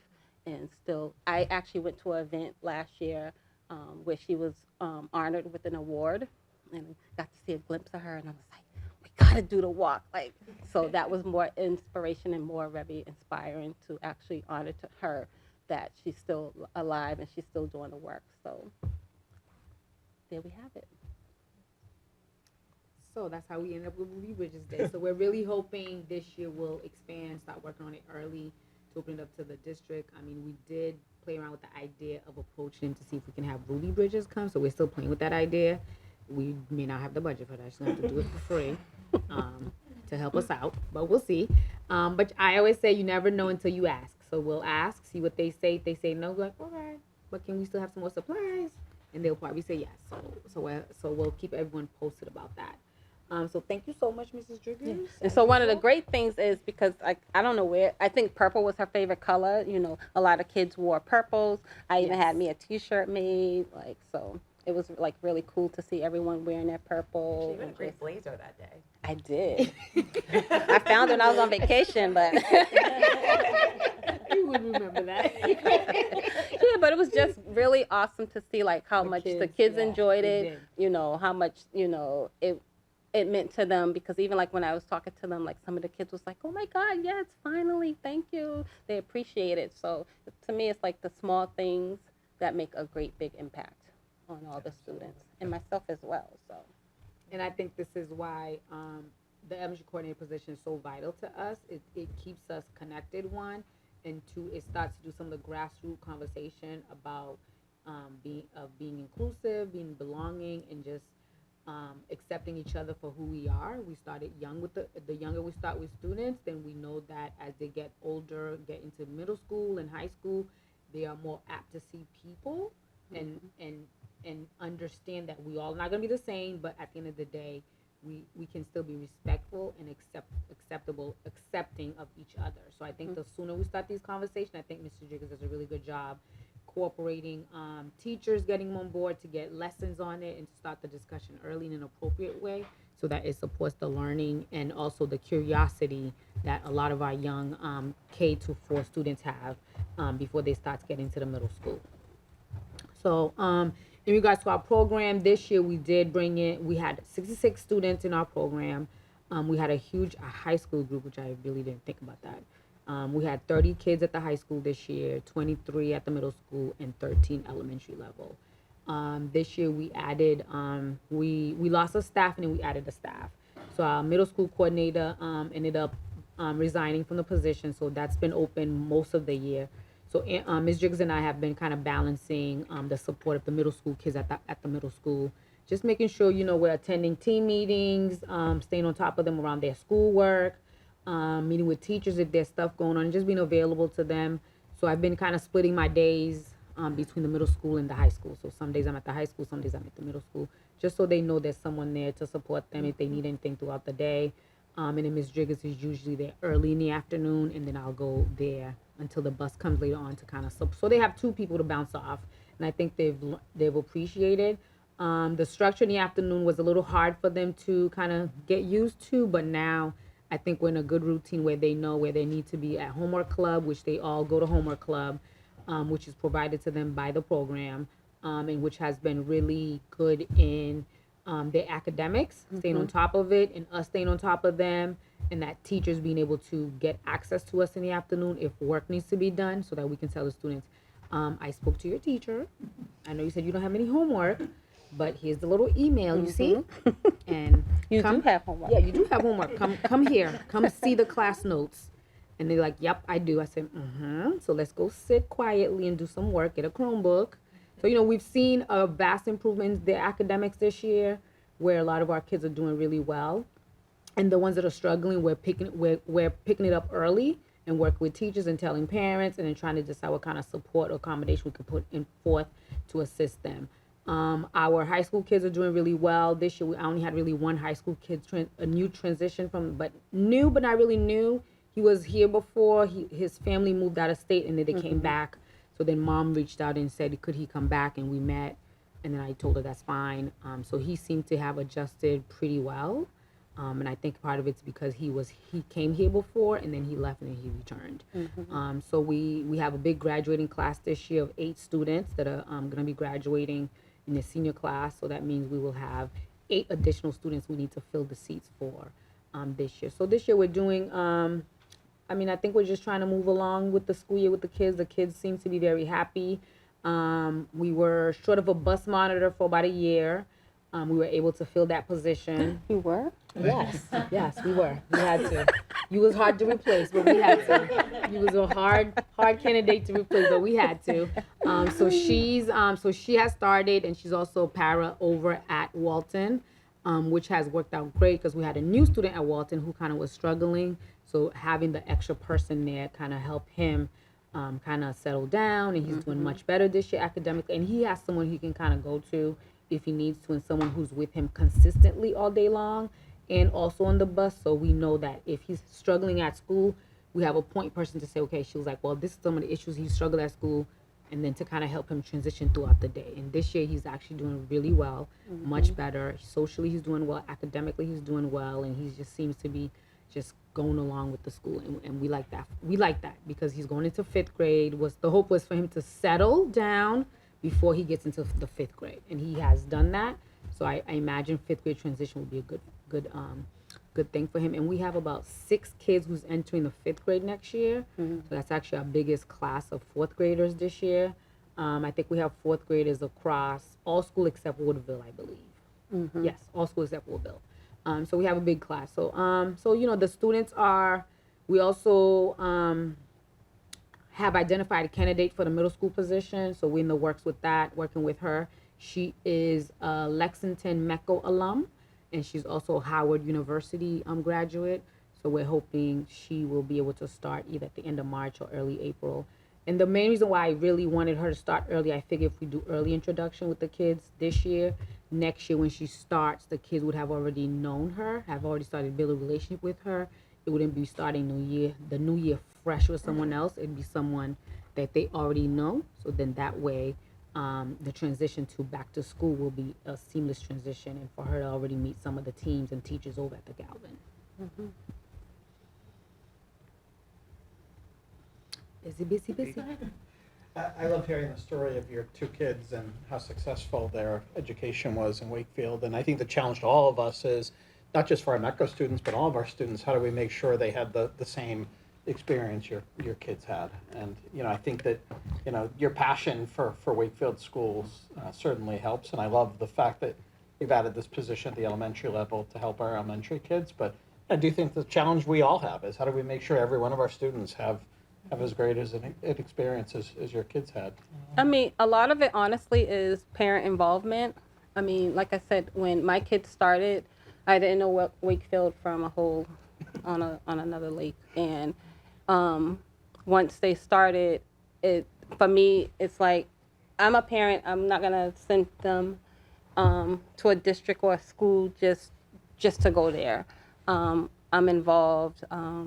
I would, when my kids were at Greenwood, I would just come in and do check-ins and make sure met their teachers. And then when they came home and be like, oh, I have a friend, I want to play date, I made a point to meet those parents and just build relationships because, like I said, a lot of kids, they want to stay after for school dances and stuff like that. And at the time, I worked in Boston at a hospital and I got off at 5:30. It would be a lot to get have them come home and then come all the way back out here. So they built friendships. I built relationships with those parents, and it would be like so funny because my kids would stop being friends with those kids, and I'm still friends with the mothers, and they'd be like, "Why are you hanging out with that mother?" I'm like, "We didn't do nothing. No, y'all are not friends. We're still friends." So it's just like, so it's a lot of parent involvement and just getting to know the kids that your kids are friends with. Even students, I'm very friendly like with the students. You know, they speak to me, and I was just telling Miss Smith earlier today, like when my kids would be mad at us, don't talk to that one. Like my kids would be like, I'm not talking to her. You don't talk to her. And I'm like, they didn't do nothing to me. I feel like I can't. And this is before I started working, but then I would use the excuse when I'm working, but it's still my job. I have to be friendly to them. But it's just but it's just, making connections and, just being open and being supportive to the kids. I think from day one, I would just always ask my kids, what is it that you need? How comfortable are you in the district? And thankfully, I feel like they were placed in a district that they got the support that they needed because MECO was kind of big in my era of in the 70s. I had friends that went to the MECO programs. I have older kids, but they went to charter schools. And it was by chance that how I ended up with choosing MECO for my Keith and Amaya because we had ended up moving in the sector that we were moving in. I wasn't fond of their middle school and high schools. And I'm like, oh my God, I don't want them going to middle school and high school in this area. And someone was just like, do they still have MECO? And I'm like, oh my God, yeah. But back then, MECO, literally, when you gave birth, you were putting your child's name on a wait list for MECO because that's how big and how such the wait list was. And at that moment, I was just like, okay, I'll sign them up. And I always say, everything happens for a reason. When I signed my Keith up in June, he got placed in August, and people would always say to me, who you know down there? Because my kid's been on the way. I'm like, I don't know anybody. I'm like, I just signed him up, and he got called or whatever, and here we are, like I said, 14 years later, educational for them, 10 years later for me, working in the district, and it's been just a great experience. So a lot of it, I can say it's because I was an involved person. I now have 2 grandkids that are in the program. One is at Woodville and one is at Dobear. 3rd grade at Woodville and 1st grade at Dobear. So I have 2 more coming, y'all. You have it for another 10 years. In other words. In conversations sort of about you as individuals and as leaders sort of in the MECOs, you're leaders in the schools. And when we talk in conversation about sort of trusted adults, you come right to the top of the list. I know that not just MECO students, but I know any number of our students across schools see you as trusted individuals and know that if they had a problem, you're someone that they could come to. Mm-hmm. So just as not just a MECO resource, as a Wakefield Public School resource, just thank you for being those people. Oh, absolutely. I've seen a student from Greenwood and she's like, I thought she probably would have been a junior. She's a sophomore. She was like, I'm a junior. And she was like, do you remember when we were in 2nd grade? And I'm like, I do, Juliana. You remember that? And she was just like, I love you. I'm like, I love you too. So I just love being able to connect and being a support. Like I said, it's just never just MECO student support. We're support for all students in the district. And when you talk about sort of being able to sort of enhance that support at the elementary levels, when you talk about sort of bringing that message of empathy and seeing outside of yourself into those schools, don't knock on your billboards, on your displays, because I think they're inspirational. I see them in school, not just in my own kids' schools, but when we do the tours, seeing them in every other places. Mm-hmm. The one that you did with the mirrors at the Galvin was awesome and a little thought provoking. I love it. And so I think that's what sort of the district needs as we see sort of tolerance is an issue sort of in our communities, and I think it's important to sort of recognize that we need to have that sort of message go down earlier and earlier. It belongs there. And I think the way that you bring that message with sort of deference and a soft touch is amazing. I think kids receive it. the Ruby Bridges walk was incredibly well received in my kid's school, like at at the Woodville. And so I just think you're doing wonderful things. Thank you. And yeah, and it's not just in this room. I'm hearing it in other places too. So just thank you for everything that you bring, Thank you. and the Appreciate energy. it. Thank Yeah. you. I feel like the work I do, like I said, it's something I do in the sense of I wish it was there when my kids were here. So in a lot of it, I ask them like, what is it you would have wanted to see when you were like within a school? And they would say, stuff more like me, or more education and more information regarding, African Americans. So that's my goal, and so far I think I'm doing a great job at it. So Doing good. thank you. Thank you. I think you're doing a great job at it. Thank you. So just cut right to it. And so, I think, sometimes what gets lost in this story is, in a short period of time, how much we've grown and how much things have changed, right? When Glavia joined us, the director before Glavia, I was teaching one class, was not a district level administrator. When that person left, when that person moved on, we couldn't find a director. We could not find a director. I was actually at a Metco event, and Kathy Lopes spoke, was a keynote, and was amazing. And I thought, be great to have her apply for Wakefield. And she quickly said, yeah, no, right? She was working for Metco at the time. But she said, but I'll tell you what, I have someone who would be amazing. I don't know if she will come here. I really don't. I don't know, because I don't think she knows where Wakefield is. But let me do an introduction. And she did an introduction. I think we interviewed 10 people, and maybe Glavia was the 11th, and she came in, and it was like she left, and it was like, we're done, ladies and gentlemen. We're done. Let me stop you right there. We interviewed. She wasn't in that first round. She wasn't in the first round, and we're like, ugh. There was some, but we're like, we need someone else. So then it came, Kathy recommended this here. So we went back to the table and we're like, meet her. Met her first day, and we're like, after she left, we're like, we gotta have her. Me and Carol like, we gotta have her. Right. So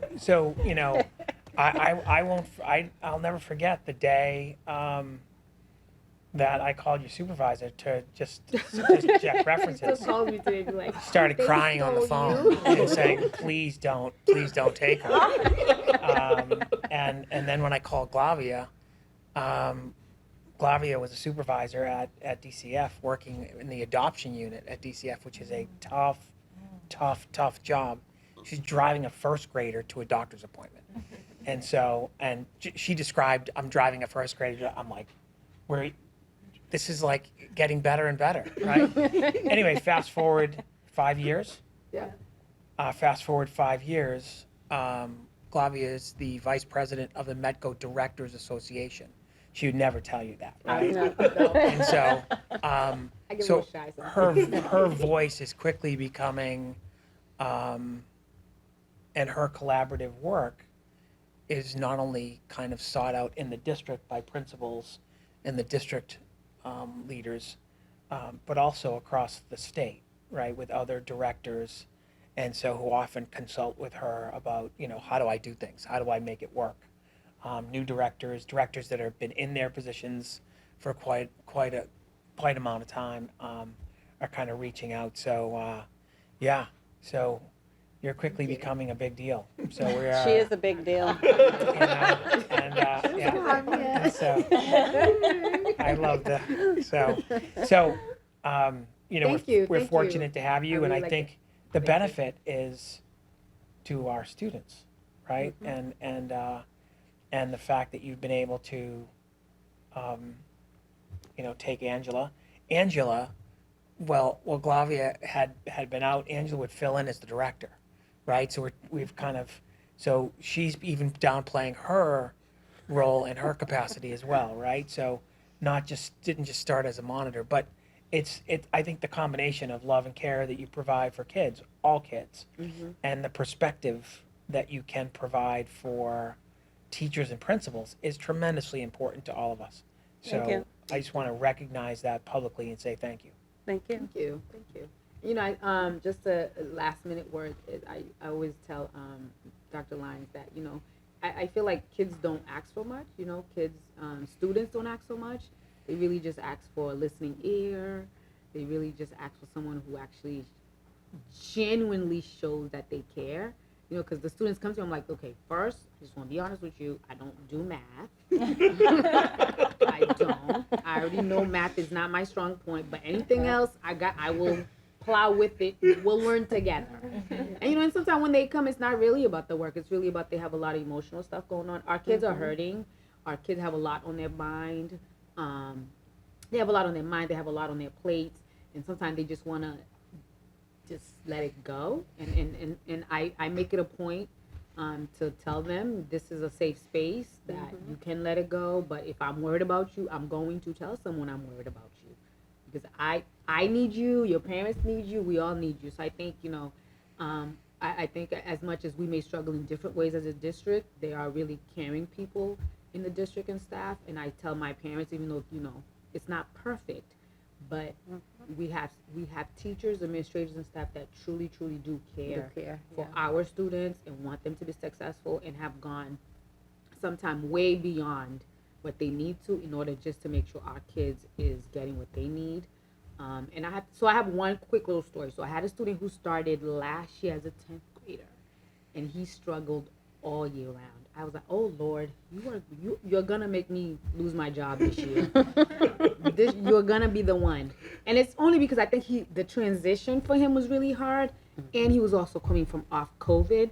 And as you know, BPS was on online learning much longer than we were. So when he transitioned, he had a lot of, I think, social anxiety stuff going for him, and he was in a new school. So he struggled all year round. I think he might have passed maybe 2 classes. So right when school was ending, we pulled Mom in, and I said, listen, you have earned yourself a comfortable VIP seat to summer school. Summer school. So we're going to go to I say you're going to summer school. I'm not. You are. So, you know, he pouted. He got mad. He goes, well, will I have a ride? I'm like, I can guarantee you a ride in the morning. Now you got a VIP seat to get yourself back. So, you know, he struggled, but you know what? After all this tough back and forth, he was successful at summer school. He showed up every day. I kept my phone on just for him. I was like, you can call me if you miss the bus or if something happens, okay? And I'll try to figure something out with you. So I think he might have called me twice because he missed the morning bus. I said, well, I'll call the school. I'll send him a note on your behalf and tell him you missed the bus, but you're on your way so that you don't lose the credit. He finished successfully the summer school, and then come September, I saw him. I was like, "We're gonna have a better year this year, huh?" He goes, "I'll do my best." I said, "Oh, okay." So, but honestly, he has turned the year around 360 degrees. He got all A's and B's this year, and he's like this new person. Like New person. when I tell you new person, I'm like, oh, look at you. He comes in, he's social, he's talking. And part of that, it's because, honestly, I think he realized no one at the high school is going to give up on him. As much as he fought tooth and nail, was so defiant, and he was going to do what he want to do, we all stayed in the game for him. And I think he realized that we want him to be successful, and we was not going to let him walk away without the things that he need. And now he's like any other student of ours, and he's just moving along and having a great academic year. So I think that's all kids need to see: genuine people, committed people, and people that's not just going to throw a towel in on them the minute they do something that they don't like. Because they will do a lot of things we don't like and say a lot of things we don't like, but we just have to continue to show up for them. So thank you for having us. I will also open an invite for the next school meeting for us to plan a Boston school meeting trip. So I'll talk to Mr. Lyons about that. And That'd then be we great. could put one in the book. We'll get something on the calendar. Okay. And Angela, thank you for selecting the Ruby Bridges text. I think a lot of people don't realize the connection to Boston in Yeah. the story, right? Thank you. And so, yeah, nicely done. Appreciate it. Thank you. Everyone. Have a good night. Oh, yeah, sorry, yes. I just wanted to make a quick comment. Yeah. I actually didn't know that if Medco advisors or directors or anything. And I still remember, I think it was last year or something, I was talking to some of my friends that are newer in the Medco program, and they mentioned, your names, and I swear I thought you guys were students. I'm just saying. They spoke highly of you guys and how trusted people, etc. I thought they put a student in charge of the MECO program. Thank you. No, I remember one time I was at the high school. They were like, "Do you have a pass?" And I had to go give them my pass. Thank you. Good to hear Thank that. you. I'm happy to hear people are having great experience with us. And one of the things I always tell our students when they come with other friends, I'm like, all your friends are welcome, because they'll stand outside the door kind of trying to get a feel. He's like, "Come on in." I'm like, just come in. Like, you can come in. I said, don't now that you come in, if I see you walk by my office and you do not say hi to me, me and you are gonna have a issue. So that's how you built it with kids. So thank you so much, and I'm glad that kids are getting a good experience out of it. Thank you. Thank you. Nice. Yeah. You can stop by. My doors. It doesn't look ajar, but it is. Just knocking. I was like, come in. Yeah. I have a little ADHD. I need to focus sometimes. Just a little honesty. Well, thank you so much for having us. Thank you so Have a much. good night, So much. Thank and you. We'll see you guys in a couple of months, hopefully. Thank you. In Boston. Thank you. Have a good night. Thank you. So, the last item on my agenda this evening is just to give a very, very brief overview of the SEAM annual report. So the annual report from SEAM is it's quite a long document, and I think it was shared with you today.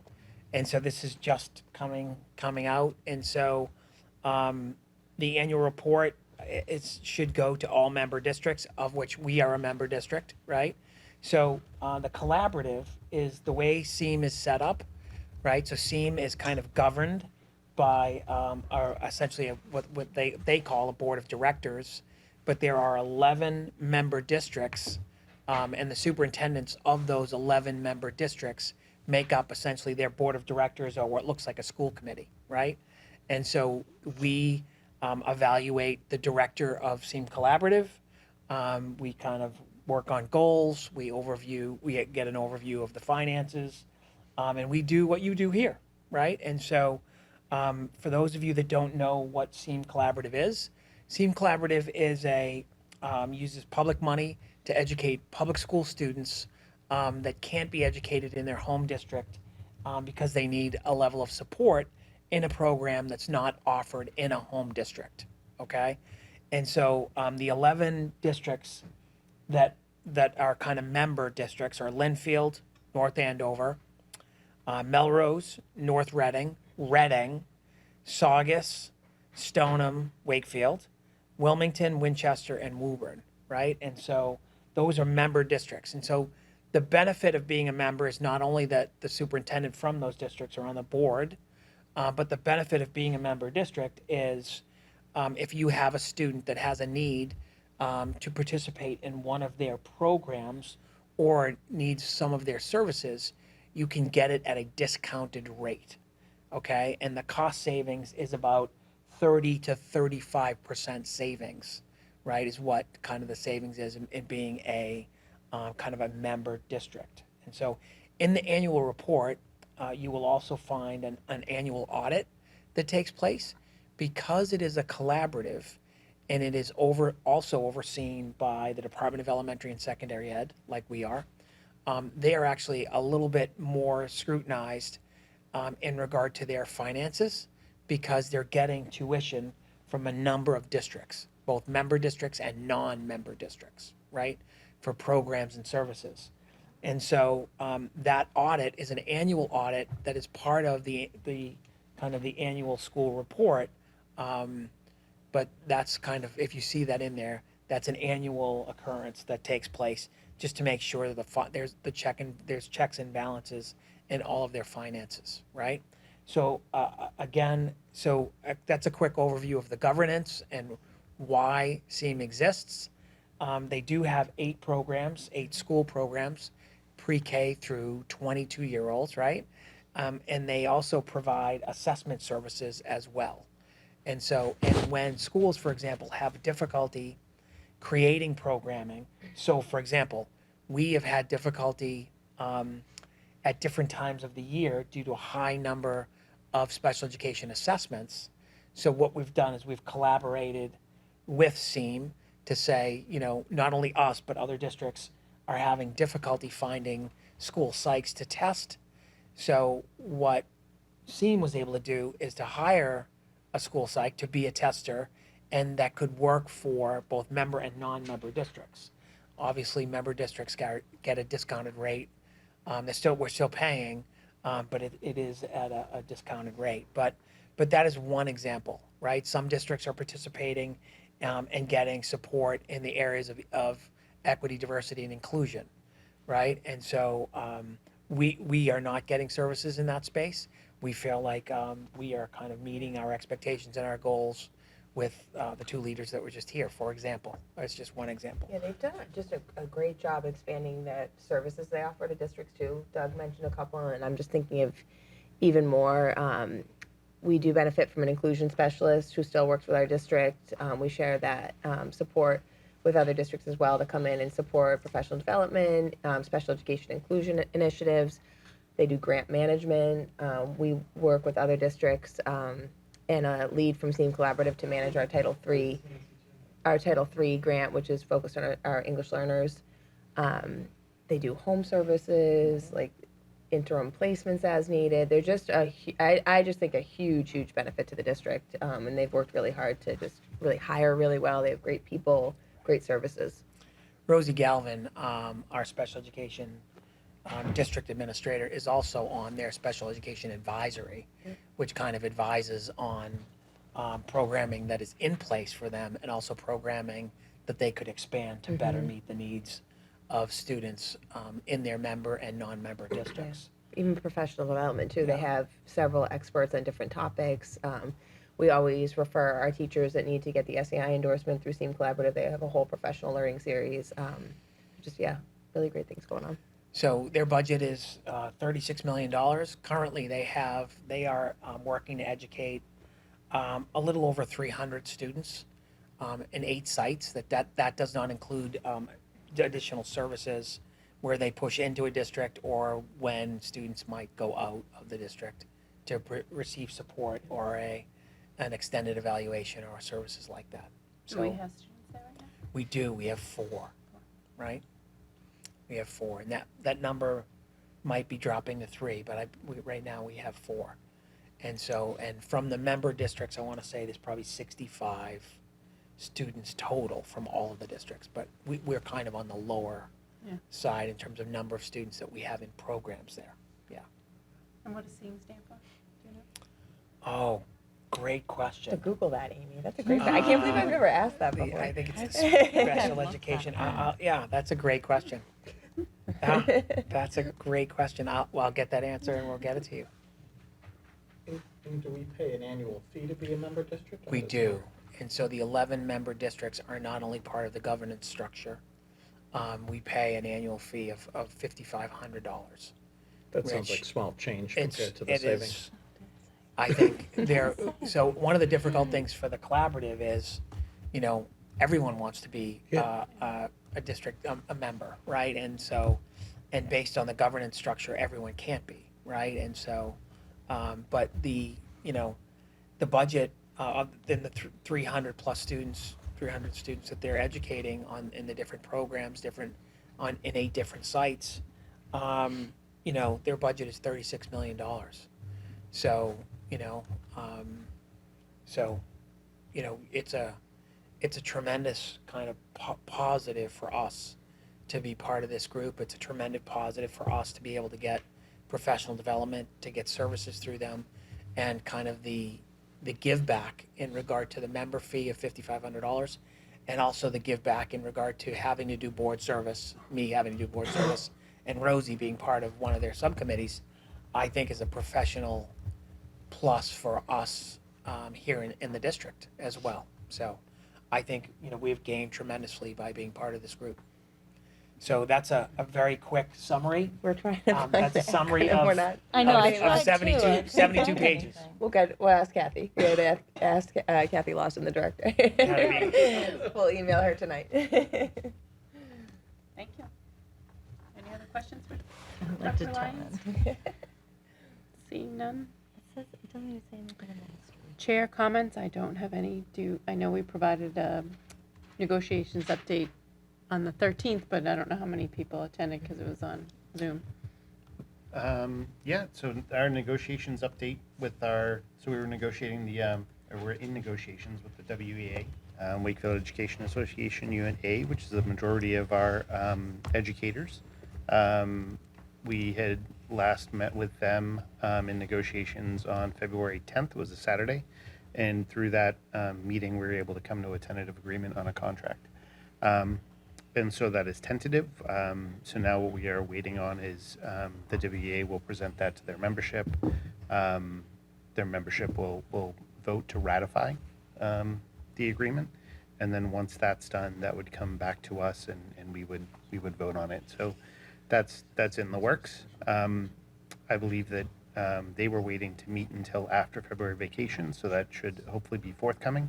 And then, depending on the timing of that, we'll meet and sort of give it our approval, and then hopefully get out retroactive payments for the back contract going back to September. Yeah, it was a long process. A lot of people put time and effort into it, administration, teachers, the committee, and so it was nice. I don't know what we're doing with all of our extra time now. So, but it was good to sort of have that done. Thank you. Yeah. We have a budget items, just a gift. I think you have a motion for the gift. I do. I don't know, I'm sorry. Is before you do that, Christine still with us? Is Kevin back?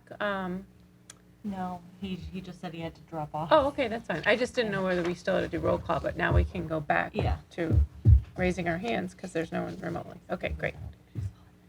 Here we are. Hi. Okay. So, sure. So tonight we have a gift from. Oh, Christine, do you want to say something? Hi, Christine. Good evening. No, it's just one gift from the savings bank. Yep. Gift from the savings bank to offset the cost of the Parent University program, and we thank them for it. It's a great program to the community. So, move that the school committee accept with gratitude the donation of $1,500 from the savings bank to help offset the cost of the Parent University program. Second. Motion's been made and seconded. Is there any discussion? Seeing none? All those in favor? Passes unanimously. Thank you. Subcommittee reports. Finance and Facilities. Mr. Markham is not here with us this evening. Is there anyone on that subcommittee that would like to give an update? We could just mention that we've started the budget process. We talked with our FinCon liaisons about sort of our budget process. Now that, following the steps of having just gone through negotiation for the contract, provided that the union membership ratifies it and we agree to it, that will allow us to sort of solidify our budget sort of moving forward for the next fiscal year. And so we continue to schedule some meetings with our FinCom liaisons, and then forthcoming in the next months, we'll have our school committee meeting about the budget. We'll have a public meeting where public can give their input on it. And then Doug and Christine will kind of do the road show, perhaps with some supports to town council, an official one to town, to the finance committee, and then it'll go before the town at town meeting. So lots of juggling in the air. Busy month. Yeah, busy month.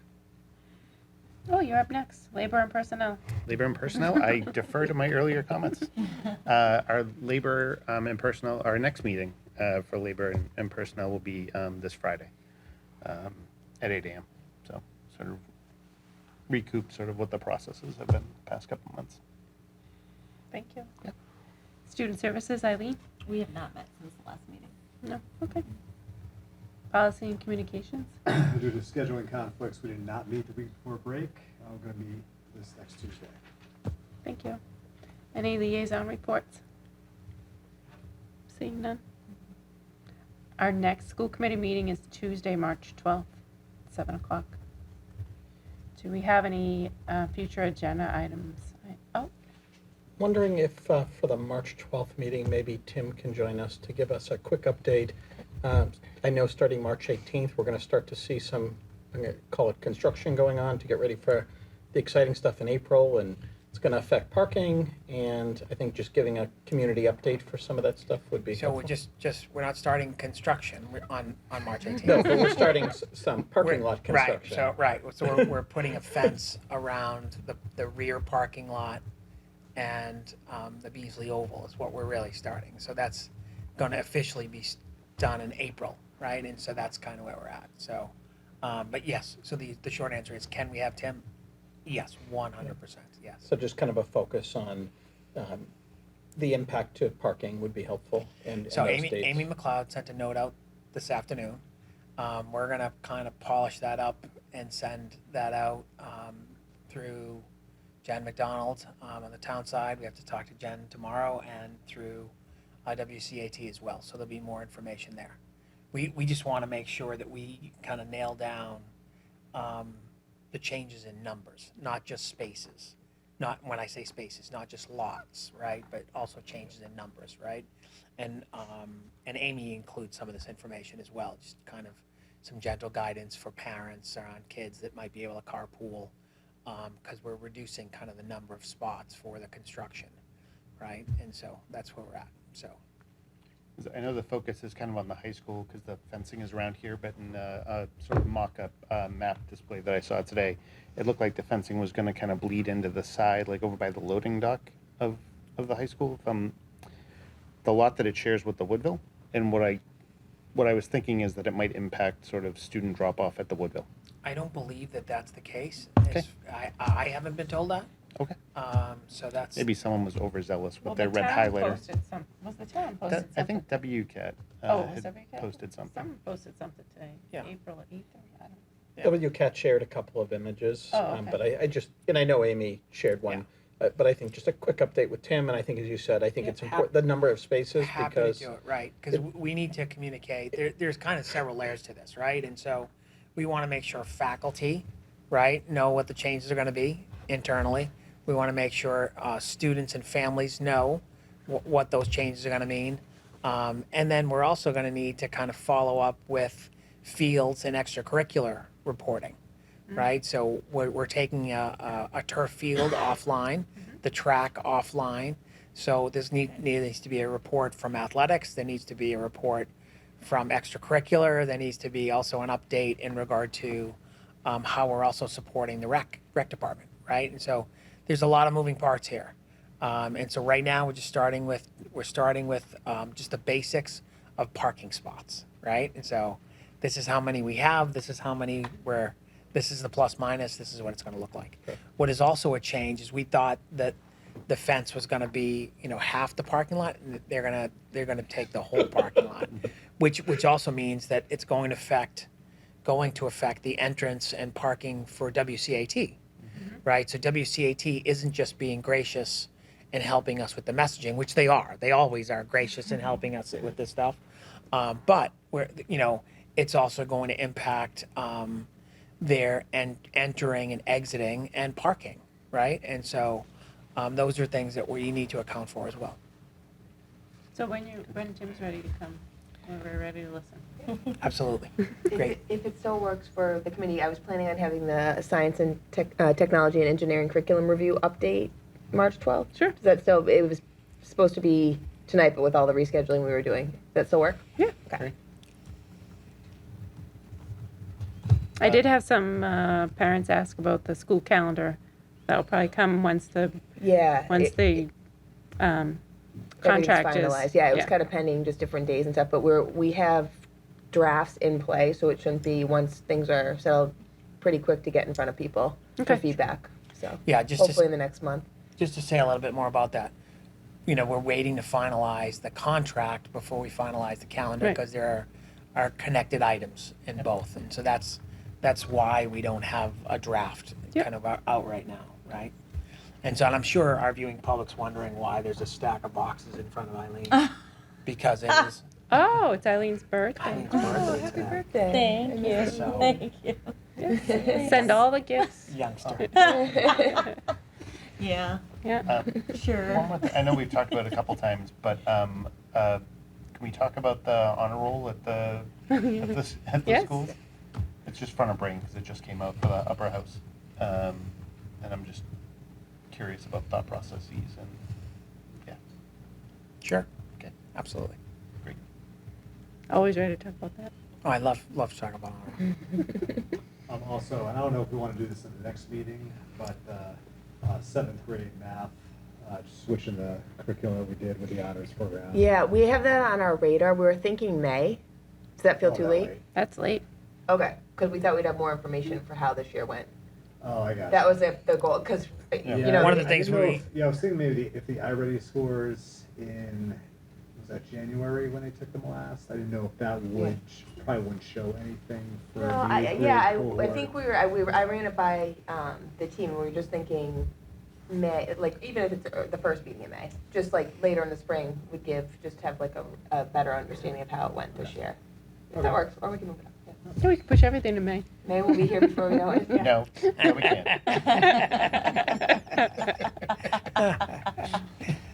Oh, I just got it. It's been a long day. Cracks herself up over here. Any school committee comments? Any more, I should say? No, seeing none. Do we have a motion? We do. I'm at anything? No. No? Okay. Move that the school committee adjourn its meeting of Tuesday, February 27th, 2024. Second. Motion's been made and seconded. Is there any discussion? Seeing none, all those in favor? Passes unanimously. Thank you, everyone.